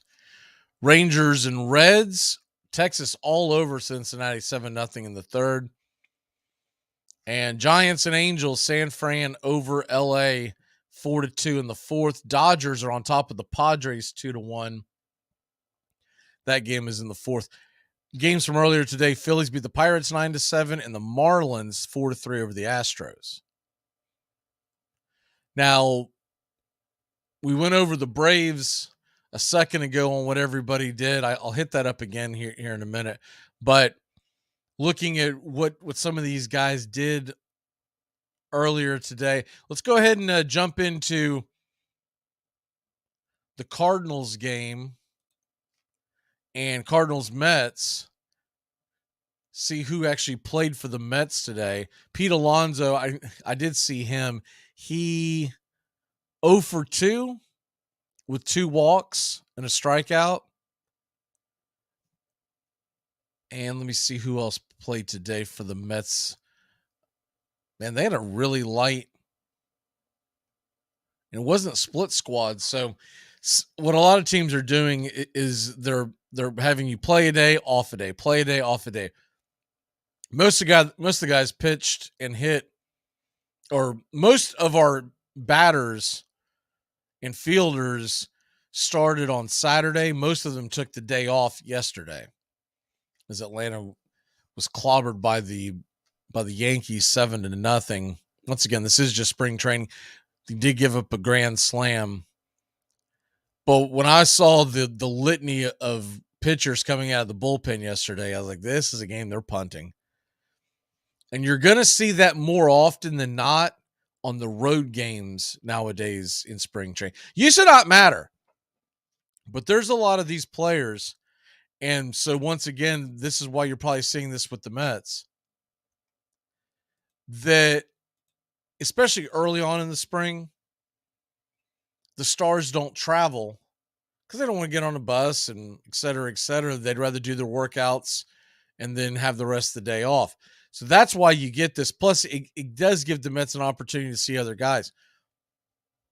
All teams to see other guys. Now, as we get closer and closer to the season, that's when you'll start seeing mano a mano, because, I mean, you don't want an entire spring. For instance, who played today for the Cardinals? So Donovan and Nootbaar and Goldschmidt. Don't see Arenado on here. We'll just take Goldschmidt, for instance. We went 1 for 2 today. You don't want to play an entire spring where you've only played your home games because you're facing the opposing teams AA and single A and sometimes AAA pitchers. So that's what you typically get that first week or so of spring training. It's typically the home team has all the talent on the field. It wasn't necessarily the case with the Boston-Atlanta game because the Braves were the home team. Boston brought a lot of guys because it was the first game. But after that, you'll start seeing it. Once again, real quick, Atlanta Braves did beat Toronto 7-0. Acuna went 1 for 2. Did have another strikeout. Matt Olson finished 2 for 3 with a strikeout. But he's batting .800 for the spring. How about that? He's 4 for 5. He hit that home run. That home run on Saturday was crazy because it didn't look like a home run. And the problem with some of your views at home on the spring training, it really depends on, you're at the mercy of the broadcast. Some of these broadcast teams are only bringing 2-3 cameramen spring training because it's a budget thing. Now, for instance, today's game, Mets Cardinals, it was on ESPN. I watched both versions because I had them on at the same time before I realized that what I had done. But you could see the big difference between the Mets Cardinals game on ESPN, and I think I was watching the Cardinals broadcast, but I really don't remember which one I locked onto on MLB.TV. There was just a big difference. You only have a few cameramen, a few cameras going, whereas ESPN's bringing their whole, because they're going to do several games down there, so they're bringing everybody. And first of all, they got these guys on contract, so might as well send them down there. Second of all, you know how many guys are sitting up in Bristol, Connecticut, raising their hand, going, "I'll go to Florida. I'll go to Arizona. Let's go. Get me out of here." Michael Harris went 2 for 3. See if anybody hit one out today. That game, by the way, was not televised by anyone. I listened to a bit of the radio broadcast. Doesn't look like we had any home runs. Olsen did get a double. Harris got a triple. How about that? Harris, 2 for 3. A run scored. He's batting .600 this spring. Trump came in. Sean Murphy went 1 for 2, and evidently both balls that he hit were hard, because I was looking at the reactions on Twitter. And I'm telling you, that Trump, man, that Chadwick Trump, don't sleep on him long term. I know barring injury, he won't get a lot of playing time this year. And we all just assume that Darnold's option's getting picked up for next year. But I've listened to a lot of interviews with Chadwick. And first of all, he seems like a leader. Second of all, he's got himself a stick. Let's take a quick break, reset. We come back. I see Tampa Tones. We're going to be back in a flash here on Braves Country and Braves Country HD, wherever you stream. What about Kelso? I mean, Jackie has him totally whipped. Ribbed like the family pig. I am not pig whipped. It's the best in sports and entertainment, and get locked in and locked down with Rhino Radio Penitentiary, 7 a.m. to 10 a.m. with your host, me, Ryan O'Neal, each and every morning, right here with the best in sports and entertainment, all the way from professional sports to college sports to River Dragons hockey and everything in between, including some of the very best local and national guests. It's the Rhino Radio Penitentiary, 7 a.m. to 10 a.m. Monday through Fridays, right here on 99.1 FM WQEE. Whenever I bring home Entenmann's Little Bites muffins. Little Bites? That's right, sweetie. Can you just give Mommy a minute? I love Little Bites. I know you do, but we're doing a commercial right now, okay? Got it. As I was saying, whenever I bring home you-know-who gets pretty excited. And so do I. Little Bites muffins are made with real ingredients, no high-fructose corn syrup, and are baked moist and delicious. I love Little Bites. Here you go. Yes. Entenmann's Little Bites Muffins. The perfect portion of happiness. Like, I don't like winter. Like, I hate winter. Like, I'm originally from North Carolina, and look, I hate winter so much, I'm for global warming. I am voting for it, marching for it. I might start buying people SUVs. I don't care. Ladies, start using hairspray again. No ozone. That's our goal. And see, there's people with me, but there's always a couple of crunchy granolas sitting around. Crunchy granolas sitting there thinking, but the polar ice caps are going to melt and we're all going to flood. No, we're not.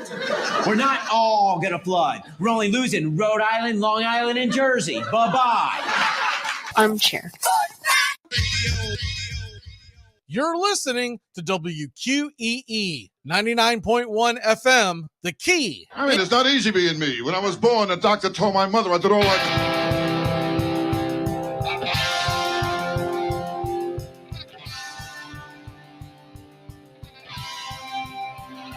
Welcome back. I hit that fat finger again. Trying to scroll up and hit the wrong button. How are we, Tampa? Doing great, brother. It's a Monday, and we're one day closer to baseball, so that's always a good thing. And for that matter, one day closer to March Madness. So excited to be here talking all the good things sports. There was some really good college basketball on this past weekend, so I'm amped for the next month or so of hoops and baseball activities starting up. Just so you know, and I know a lot of people are not aware of this, March Madness has begun. Yes, it has. we are not one day closer to March Madness. We are in the middle of March Madness. That's true. Actually, the beginning. Tonight, the A-Sun championship gets going first round. I think that's just the 2 games. I see Bellarmine in North Florida and Florida Gulf Coast in Queens University. Let me see if there's any other. I think that was it. I think all the others get going tomorrow and Wednesday. That's still music to my ears. Just the fact that March Madness is here. We got conference championship basketball tonight. I'm a little surprised that so both of those games are on the Plus. I'm a little surprised, even with them being smaller schools, and that one of those isn't on like the Deuce or something. Right? Why wouldn't it be? You've got North Carolina, Florida State at 7:00. And I get that North Carolina is a brand, but honestly, that's not a very good matchup. It's 2 teams that Carolina might get in because of brand. They haven't had a typical North Carolina year. So that's the 7:00 game on the 4-letter. And what is their 9:00 game? Oh, Baylor, Oklahoma State. Not a particularly great matchup because Oklahoma State has just fallen apart. Mm-hmm. The Deuce, they're doing West Virginia, Iowa State. I don't see what their early game is, but I don't know. Just to me, like, why is it not on the U or something, right? Mm-hmm. ESPN News. What do they got kicking on the news tonight? Probably some rerun of some 30 for 30. Kind of ironic too. North Florida, Bellarmine, quick. Their last game was against each other as well, so that's a little interesting for tonight.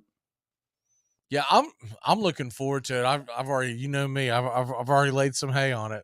Mm-hmm. You know what? I'll go ahead and give you my lock. My lock is involved in the A-Sun Championship first round.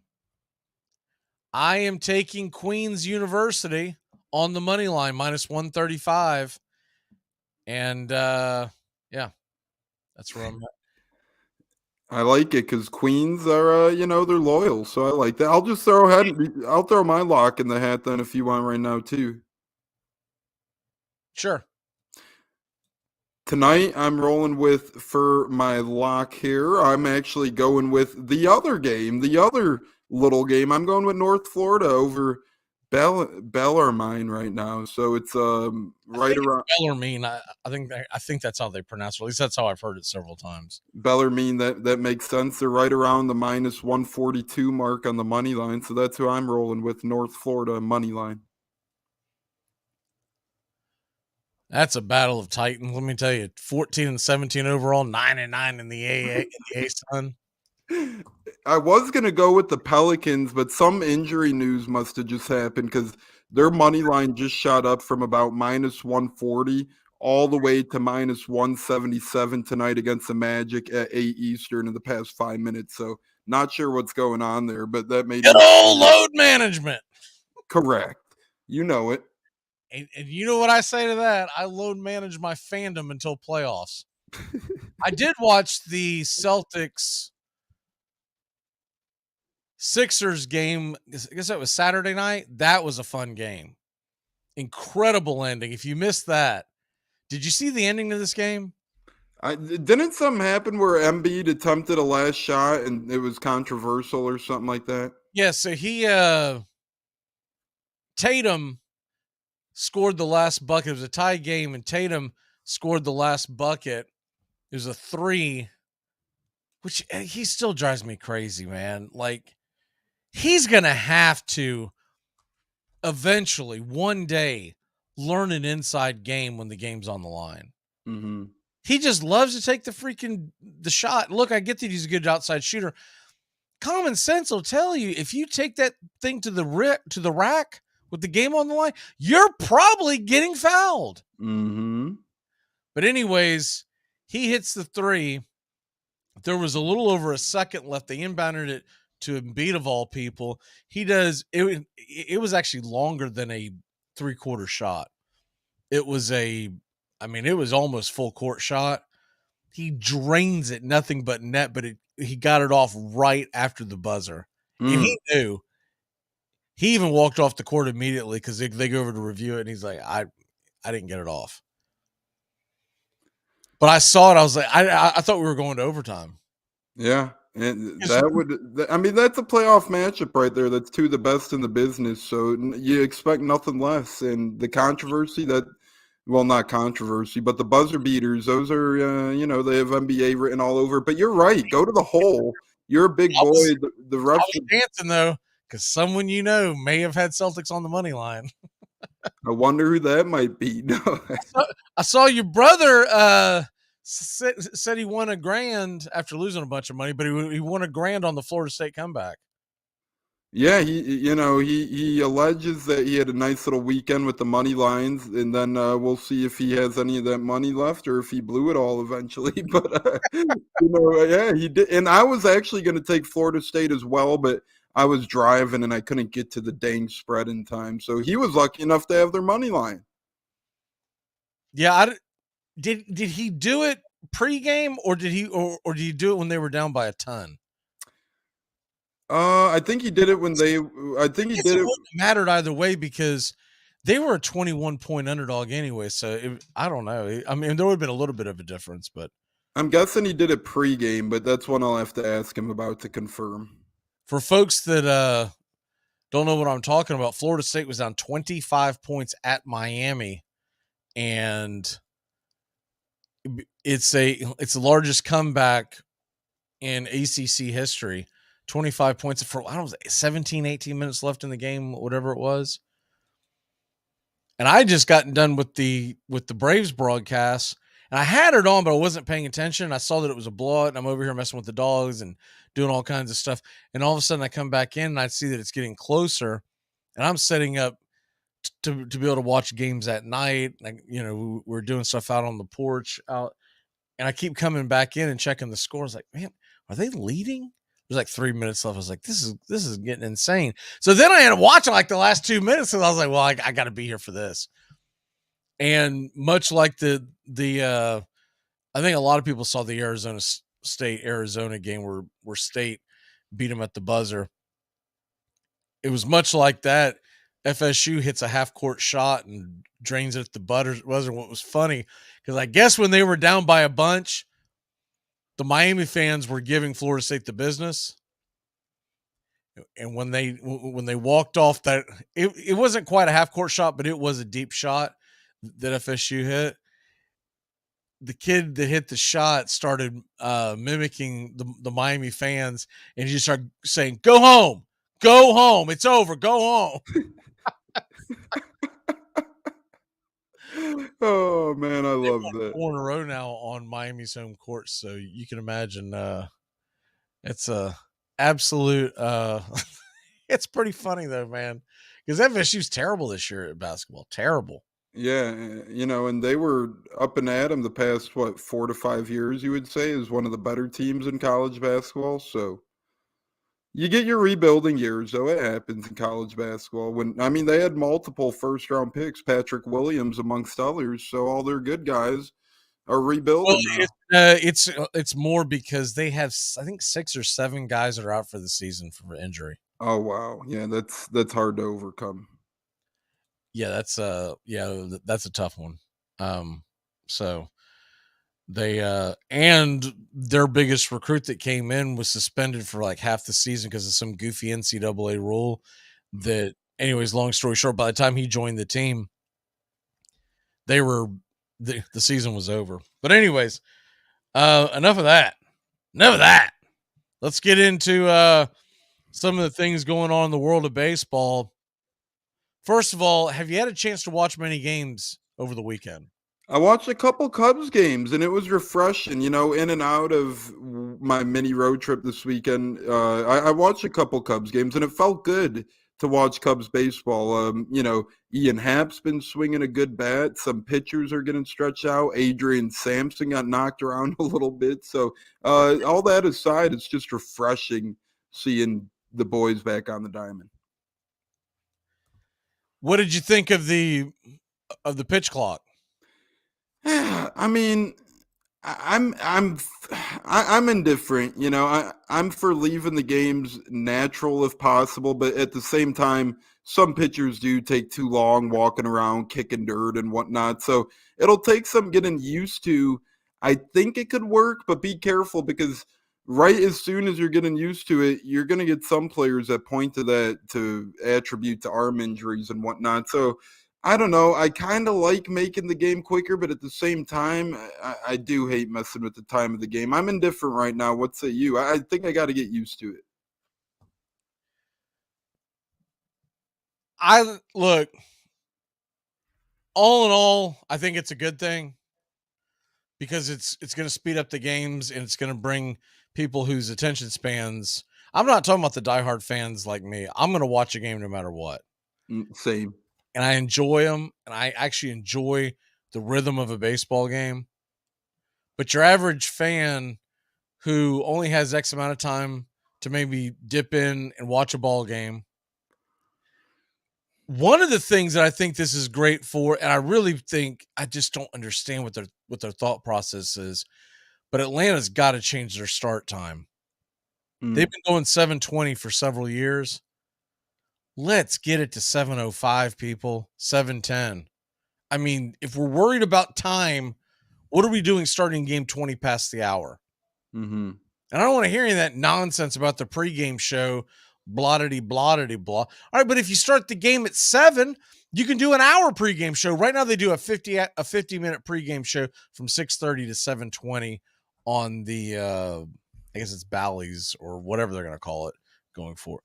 But if you're going to have this, there's no reason why you can't start the pregame show earlier. So it's just, to me, the whole thing is stupid waiting until 7:20. Well, the good part about this is now these games are going to average, they'll get over with by 10. Mm-hmm. I can tell you right now, games I was doing last year, they were routinely 10:30 to 11. Right. And like I said, I'm not in a hurry, but I would see the viewership drop off. Mm-hmm. And if it was a really close game, they would stick in. But if the game was 3 or 4 runs one way or the other, around 10 o'clock, they start dropping off because they're just like, man, I got to get up. Yeah, and that makes sense a little bit. At the same, I'm in your boat. You know, I'm in the same token. I personally don't care, but for those people who do, you know, put sleep over baseball, crazy people out there, I know. You know, it's a big deal to them. I don't know what Michael is talking about. I think he's talking about the MLS. I see a message in the chat that says $15 a month to watch local games is ridiculous. Are they charging $15 a month to watch MLS? Yeah, it seems like it because he comments MLS was moving to pass NBA, but their new TV messed that up. First off, in the USA, I don't think MLS was looking to pass NBA, but $15 a month to watch local games is ridiculous. That's going to put a nail in MLS's coffin if anything hasn't already.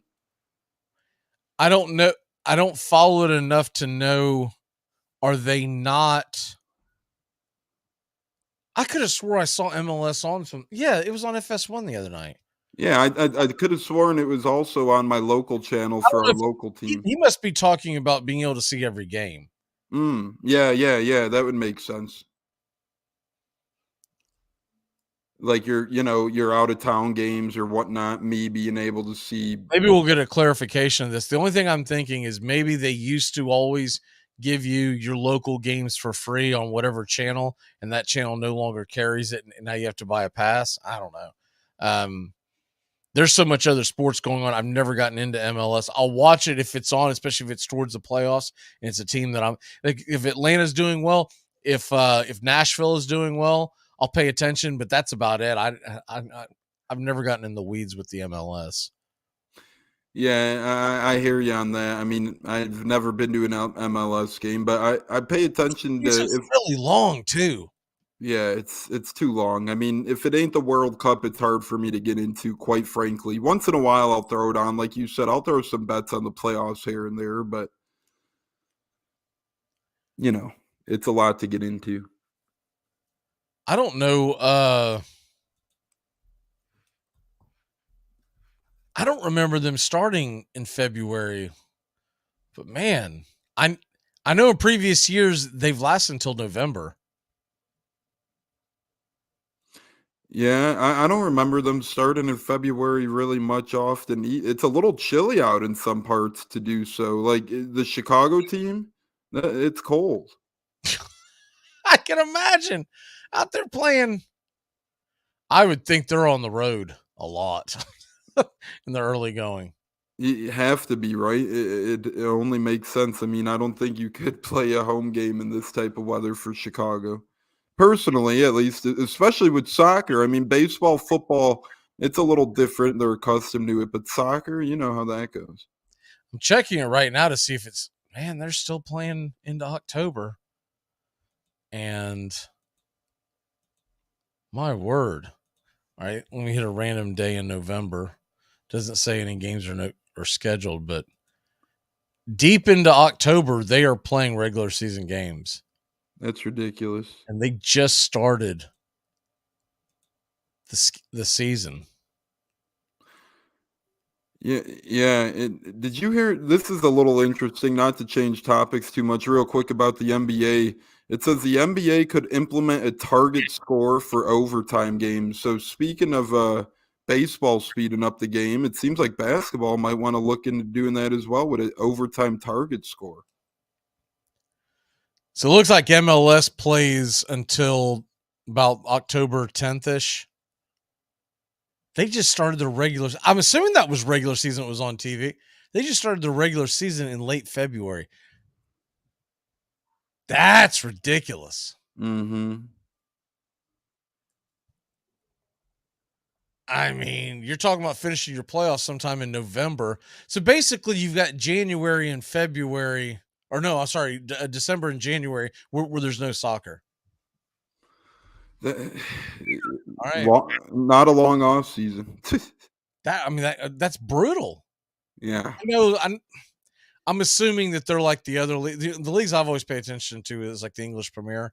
Mm-hmm. So maybe they've got some times where they take vacations from their regular season because they play some of these other tournaments. Mm-hmm. I know that's common in the EPL. I'm not sure about the MLS, but the NBA's got to do something because the NBA, their viewership is just tanking.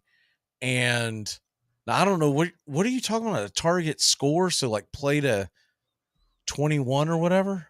Yeah, it says via Eric Pincus, who's an NBA reporter for Bleacher Report, they said the NBA could implement a target score for overtime games, meaning they could play to a certain number instead of a certain time length.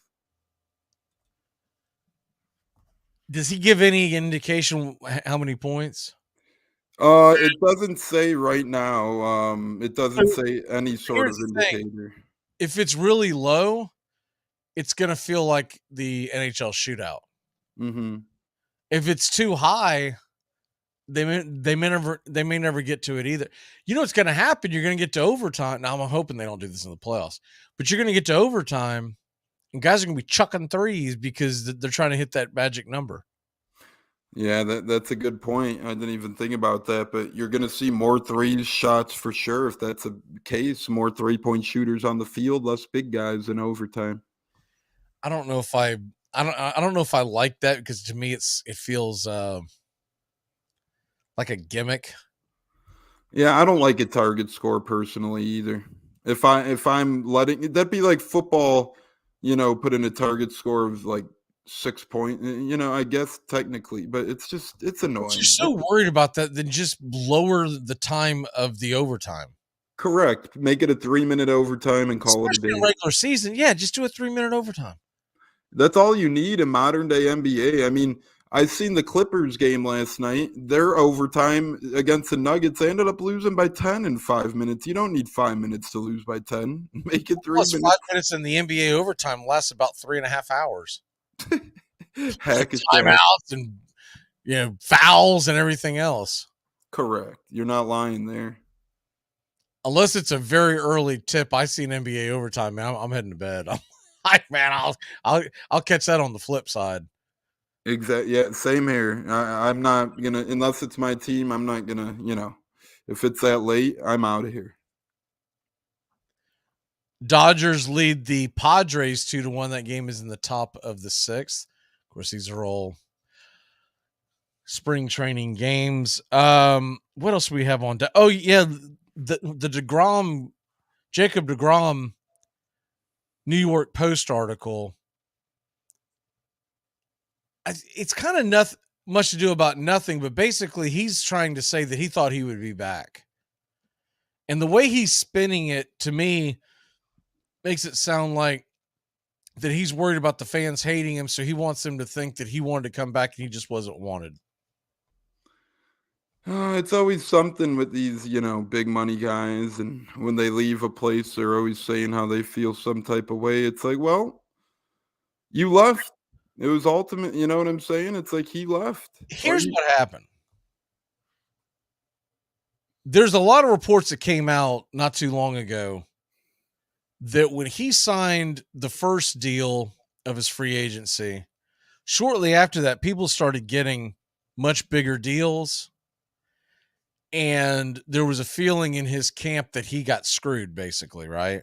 Mm-hmm. Now, it was still 137.5 million. I don't remember the years. It was either 5 or 6 years. So it wasn't like he was getting paid peanuts, but that was the storyline last year in New York. I think a couple of things happened, but the main thing is this. If you think you got jobbed the first time and you're wanting to get the most value the second time, and the Mets aren't willing to overpay to keep you, maybe because they're tired of you getting injured. He's already injured in the spring. But here's the other thing. And remember, he's from Florida. If I'm Jacob DeGrom, I think he still has residence in Florida, but I live in Florida, but I'm working in New York, and the way it works is you get taxed where you play that day. So 81 of his games are going to get taxed in Texas. The other 81, it's wherever he plays that day. But 81 of his games are tax-free. Now, granted, there's the federal tax, but there's no state tax in Texas. New York's one of the most expensive ones, and the cost of living. So if I'm Jacob DeGrom and I want to get the most bang for my buck, and they gave him, 5 or 6 years for 180? I remember the number was 185. I think that was 5 years. That's going to go a lot longer in the state of Texas than it is in places like New York. If you would have signed with Chicago, and any team in California. Mm-hmm. And the simple fact of the matter is athletes are starting to wake up to this. Mm-hmm. You're seeing it in Florida, especially with the football teams, and now you're seeing it spread out amongst the MLB, and Texas is garnering interest as well, and it's smart. I mean, it saves you multiple millions of dollars every year. I think you're going to see a big, big difference going forward in the National Football League, that Miami,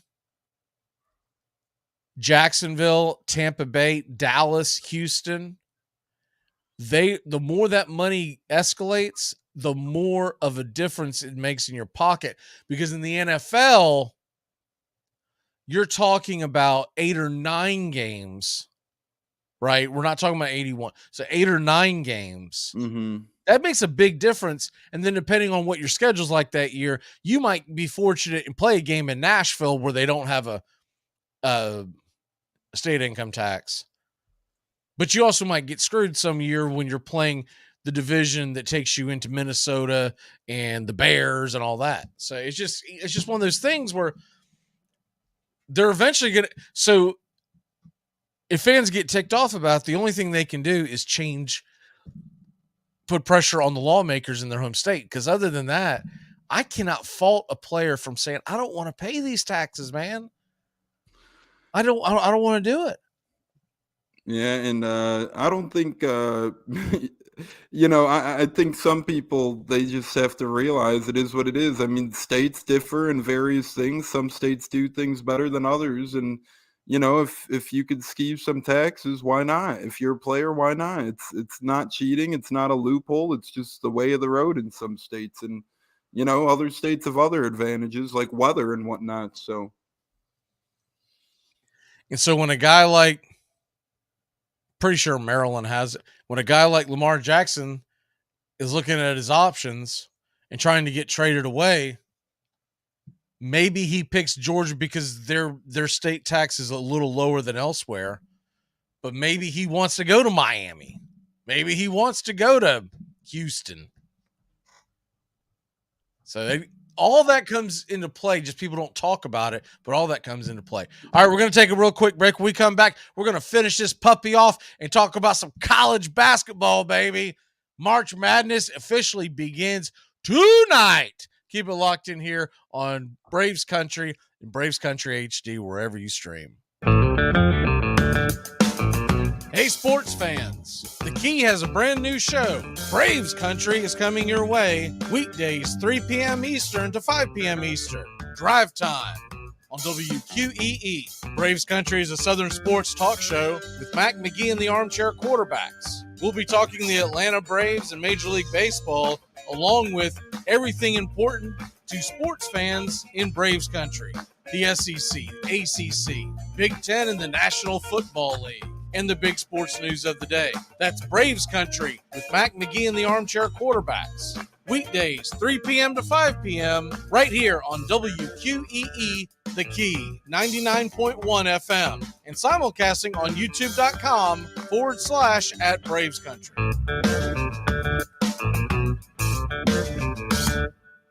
Do you want to lose 18 pounds fast and improve your health? Now you can lose up to 18 pounds in your first 2 months with Nutrisystem. Get delicious breakfasts, lunches, dinners, even snacks and shakes delivered safely to your door. All delivered for free. It's easy to follow, and you'll see results in your first week. You'll get your favorite foods made healthier and perfectly balanced to put your body in fat-burning mode. Millions of people have lost weight with Nutrisystem, and you can too. Lose up to 18 pounds in your first 2 months.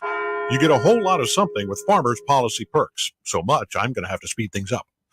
You can get the Farmers Signal app, and that could get you up to 15% off your auto policy. That's just for using the app and driving like the normal speed limited hearing, full stop making lane change signaling human being you are. Get a whole lot of something with Farmers Policy Perks. Start with a quote by calling 1-800-FARMERS. We are farmers. Bum, bum, bum, bum, bum, bum. Are you an adult? Yeah. And do you have a lot going on in your life? I am so busy. Introducing fantasy football. What's that? Move aside job and relationships. You're now the general manager of a football team, and that takes a lot of time and effort. I really shouldn't be doing this. It's not good for me. With fantasy football, you can spend hours researching useless stats, have your underlying anger issues revealed on Sundays, and Venmo people hundreds of dollars with a football emoji. Well, I'll get that money back when I win the championship. You say that every year. Okay, this year is different. I have been so unlucky in the past. Why would you need to know about world news or how a Roth IRA works when you could know who the Saints wide receiver 3 is? Chris Olave. But I think he'll be the number 1 by the end of the year because Michael Thomas. Shut up. I used to think fantasy football was fun, but it's not fun anymore. I have a lot riding on this emotionally. Try it today. Armchair.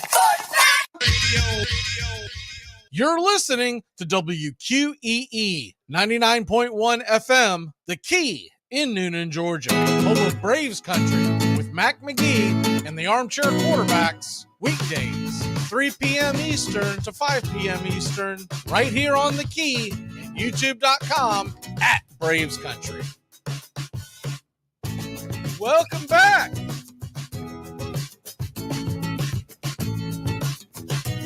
That clip always cracks me up about the guy doing fantasy football. You have a lot on your plate introducing fantasy football. Fantasy baseball's almost here, baby. I just want it to be known. I got a pretty nasty blister on the side of my finger, and I came to work anyways. All right? So I want to hear these pitchers. They're going to go on the IL for 15 days. They can't work with the blister. Yeah. Had to touch the iPad over here and play our sound bites with the blister. I'll tell you what's not helping though. I keep pulling at the skin during the break. Oh geez, that'll cause some. A Band-Aid on it because it's never going to heal. You're going to cause yourself an IR stint just by picking at it. But yeah, the way players miss games from a blister nowadays, you figure they would have pulled a groin or something like that.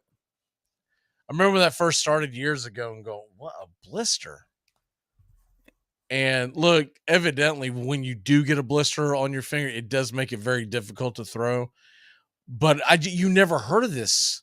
Like in the 80s and 90s, you never heard of someone getting a blister. It was like mid to late 2000s when you first started really hearing so-and-so's missing the game because of a blister. I remember in the early 80s, Dave Righetti missing a lot of time for the Yankees. And he was their ace because he had messed up his finger somehow in the water cooler. I don't know if it was the dugout or if it was in the bullpen, but he somehow put a gash into his finger and was out like a few months because he had just absolutely wrecked it. Mm.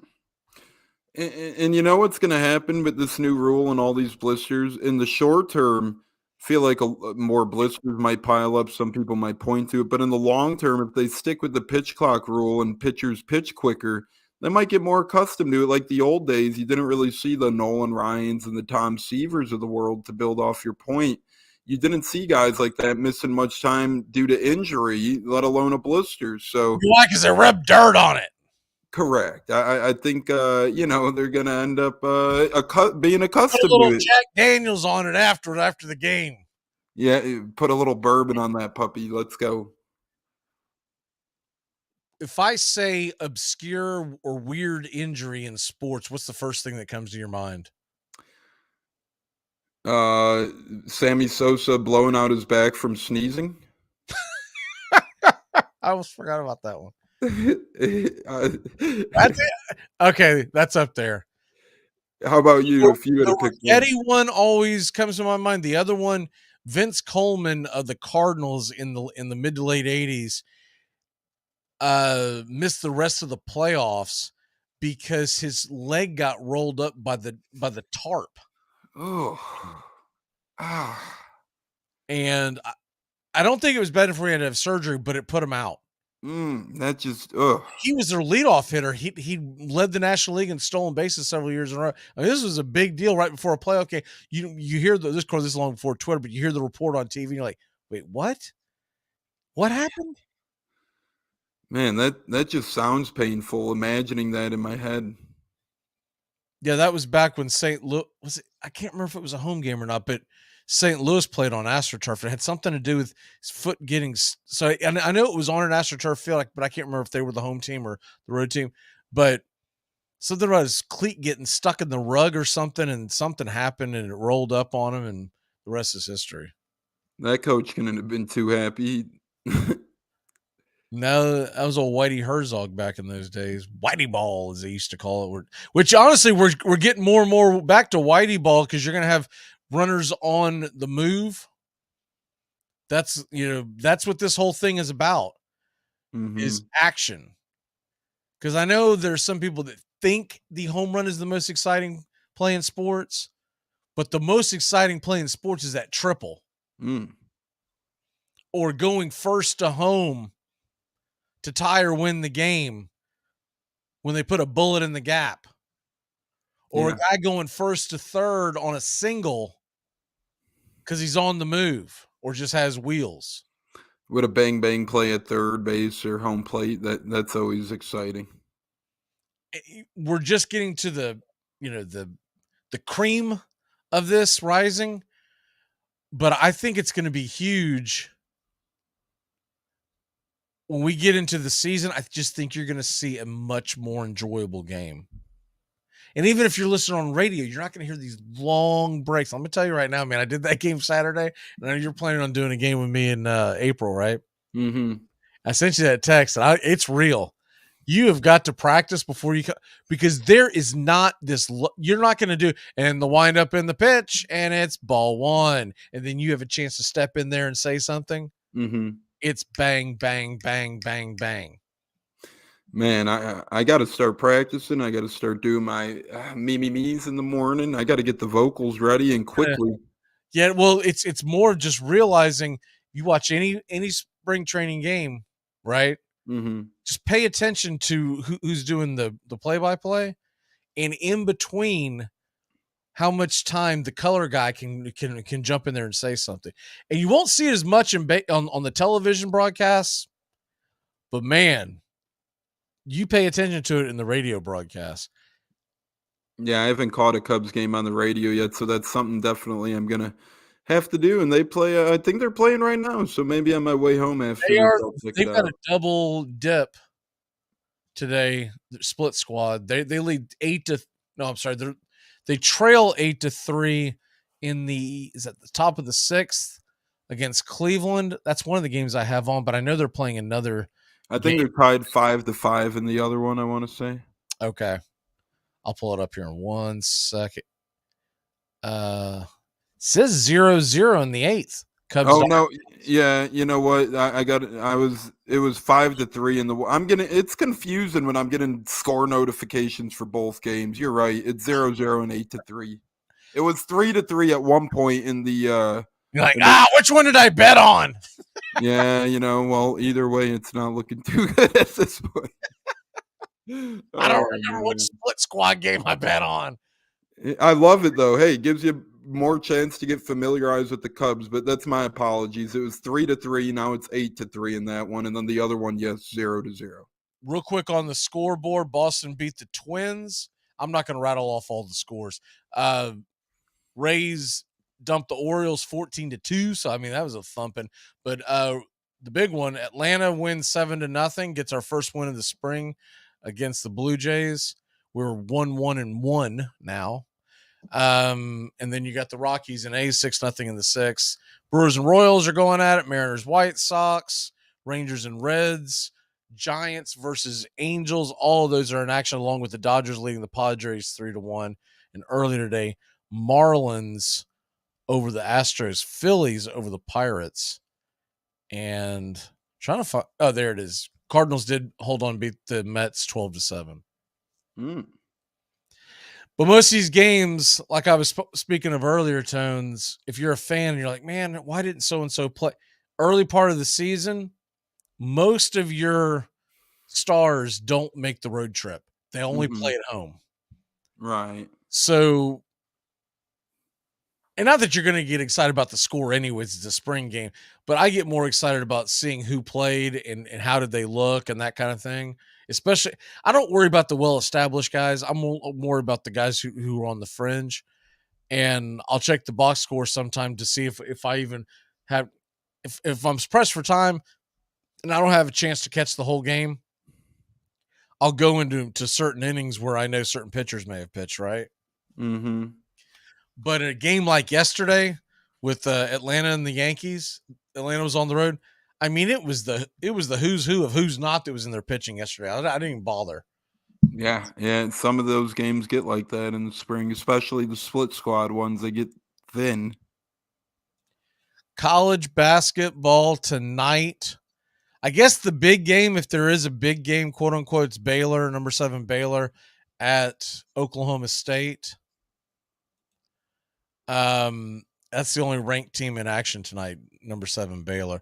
But a big game for the bubble, North Carolina needs a win in a big way against Florida State. That game's on ESPN tonight. Penn State shot themselves in the foot last night by blowing that big lead. Oof. Carolina had a big W on Saturday. They knocked off number 6 Virginia. Mm-hmm. They play at Florida State, and then they finish it this Saturday, I believe, against Duke. Which, that used to be something where you get all excited about. I don't know, man. There's no Krzyzewski. There's no Roy Williams. I don't know. It's kind of hard for me to get as excited about that. Yeah, even when you just say Duke, North Carolina, it used to always give you a little bit, of a hair on your back, raised chills. Now it's like, yeah. Well, it's not helping that not only do you have the new guard of the coaching, but also the teams aren't very good this year. If they were top 5, you're like, all right, let's go. But I'm going to be more invested this week. I'll be honest with you. I'm going to get into these small tournaments. Oh, yeah. I mean, it's March, baby. Learn about the little schools. What is your walk-off for the day, sir? To build off of that, it's March. Get accustomed to these little tournaments, these playing games, because believe it or not, these teams are going to be in the tournament with the 68 big boys, and they might have the chance of pulling a UMCB or whoever the heck that was a couple years back that took off #1 Virginia. It starts tonight. Look at me and McGee's locks, North Florida and Queens, and check those games out. They're worth it. It's March Madness is here. McGee's right. It's here. My walk-off is we got a couple of new shows that are starting tonight on the Key. The Snowman, Brian Snow show begins right following us right here at 5 o'clock. And then also CDP live with Chris Pomey. I believe I'm pronouncing it correct. Chris Pomey. And that goes 8 to 9. And after that, Sports Map Radio. I'll be on the Brian Snow show tomorrow night. I think we're the 5 o'clock hour tomorrow night. So we'll be talking more baseball. For everyone here behind Braves Country, have a great evening. Catch you some basketball, catch you some baseball. We'll be back tomorrow live. We go live 3 to 5. Great job, Tones. We'll see you Friday, right? Yes, sir. I'll be here. Goodbye, sweetheart. Well, it's time to go. We're back tomorrow with another show. Well, unless we're fired, we'll talk to you then. Goodbye, sweetheart. Goodbye. Goodbye. Guys and gals, it's time to go. We'll see you on the next show. Same bat time, same bat channel. Thanks for listening to Braves Country with Mac McGee and the Armchair Quarterbacks on 99.1 FM WQEE, The Key in Noonan, Georgia, and simulcasting on youtube.com/@Braves Country. Braves Country comes your way weekdays, 3 p.m. Eastern to 5 p.m. Eastern. Please follow, like, and subscribe today. Armchair Quarterback Radio, your first choice for Southern sports. Something of the 5th of September. Something of the 5th of September. She said a lot that I can't remember. Something of the 5th. Can I get another cigarette, please? Can I get another cigarette, please? Yeah, I know I live to regret it. Just give me another cigarette, please.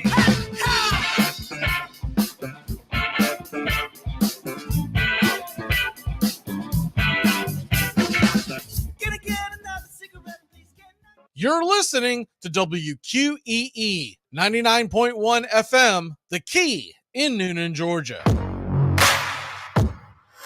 Tuesday, March 7th, 6:05 Eastern, first pitch.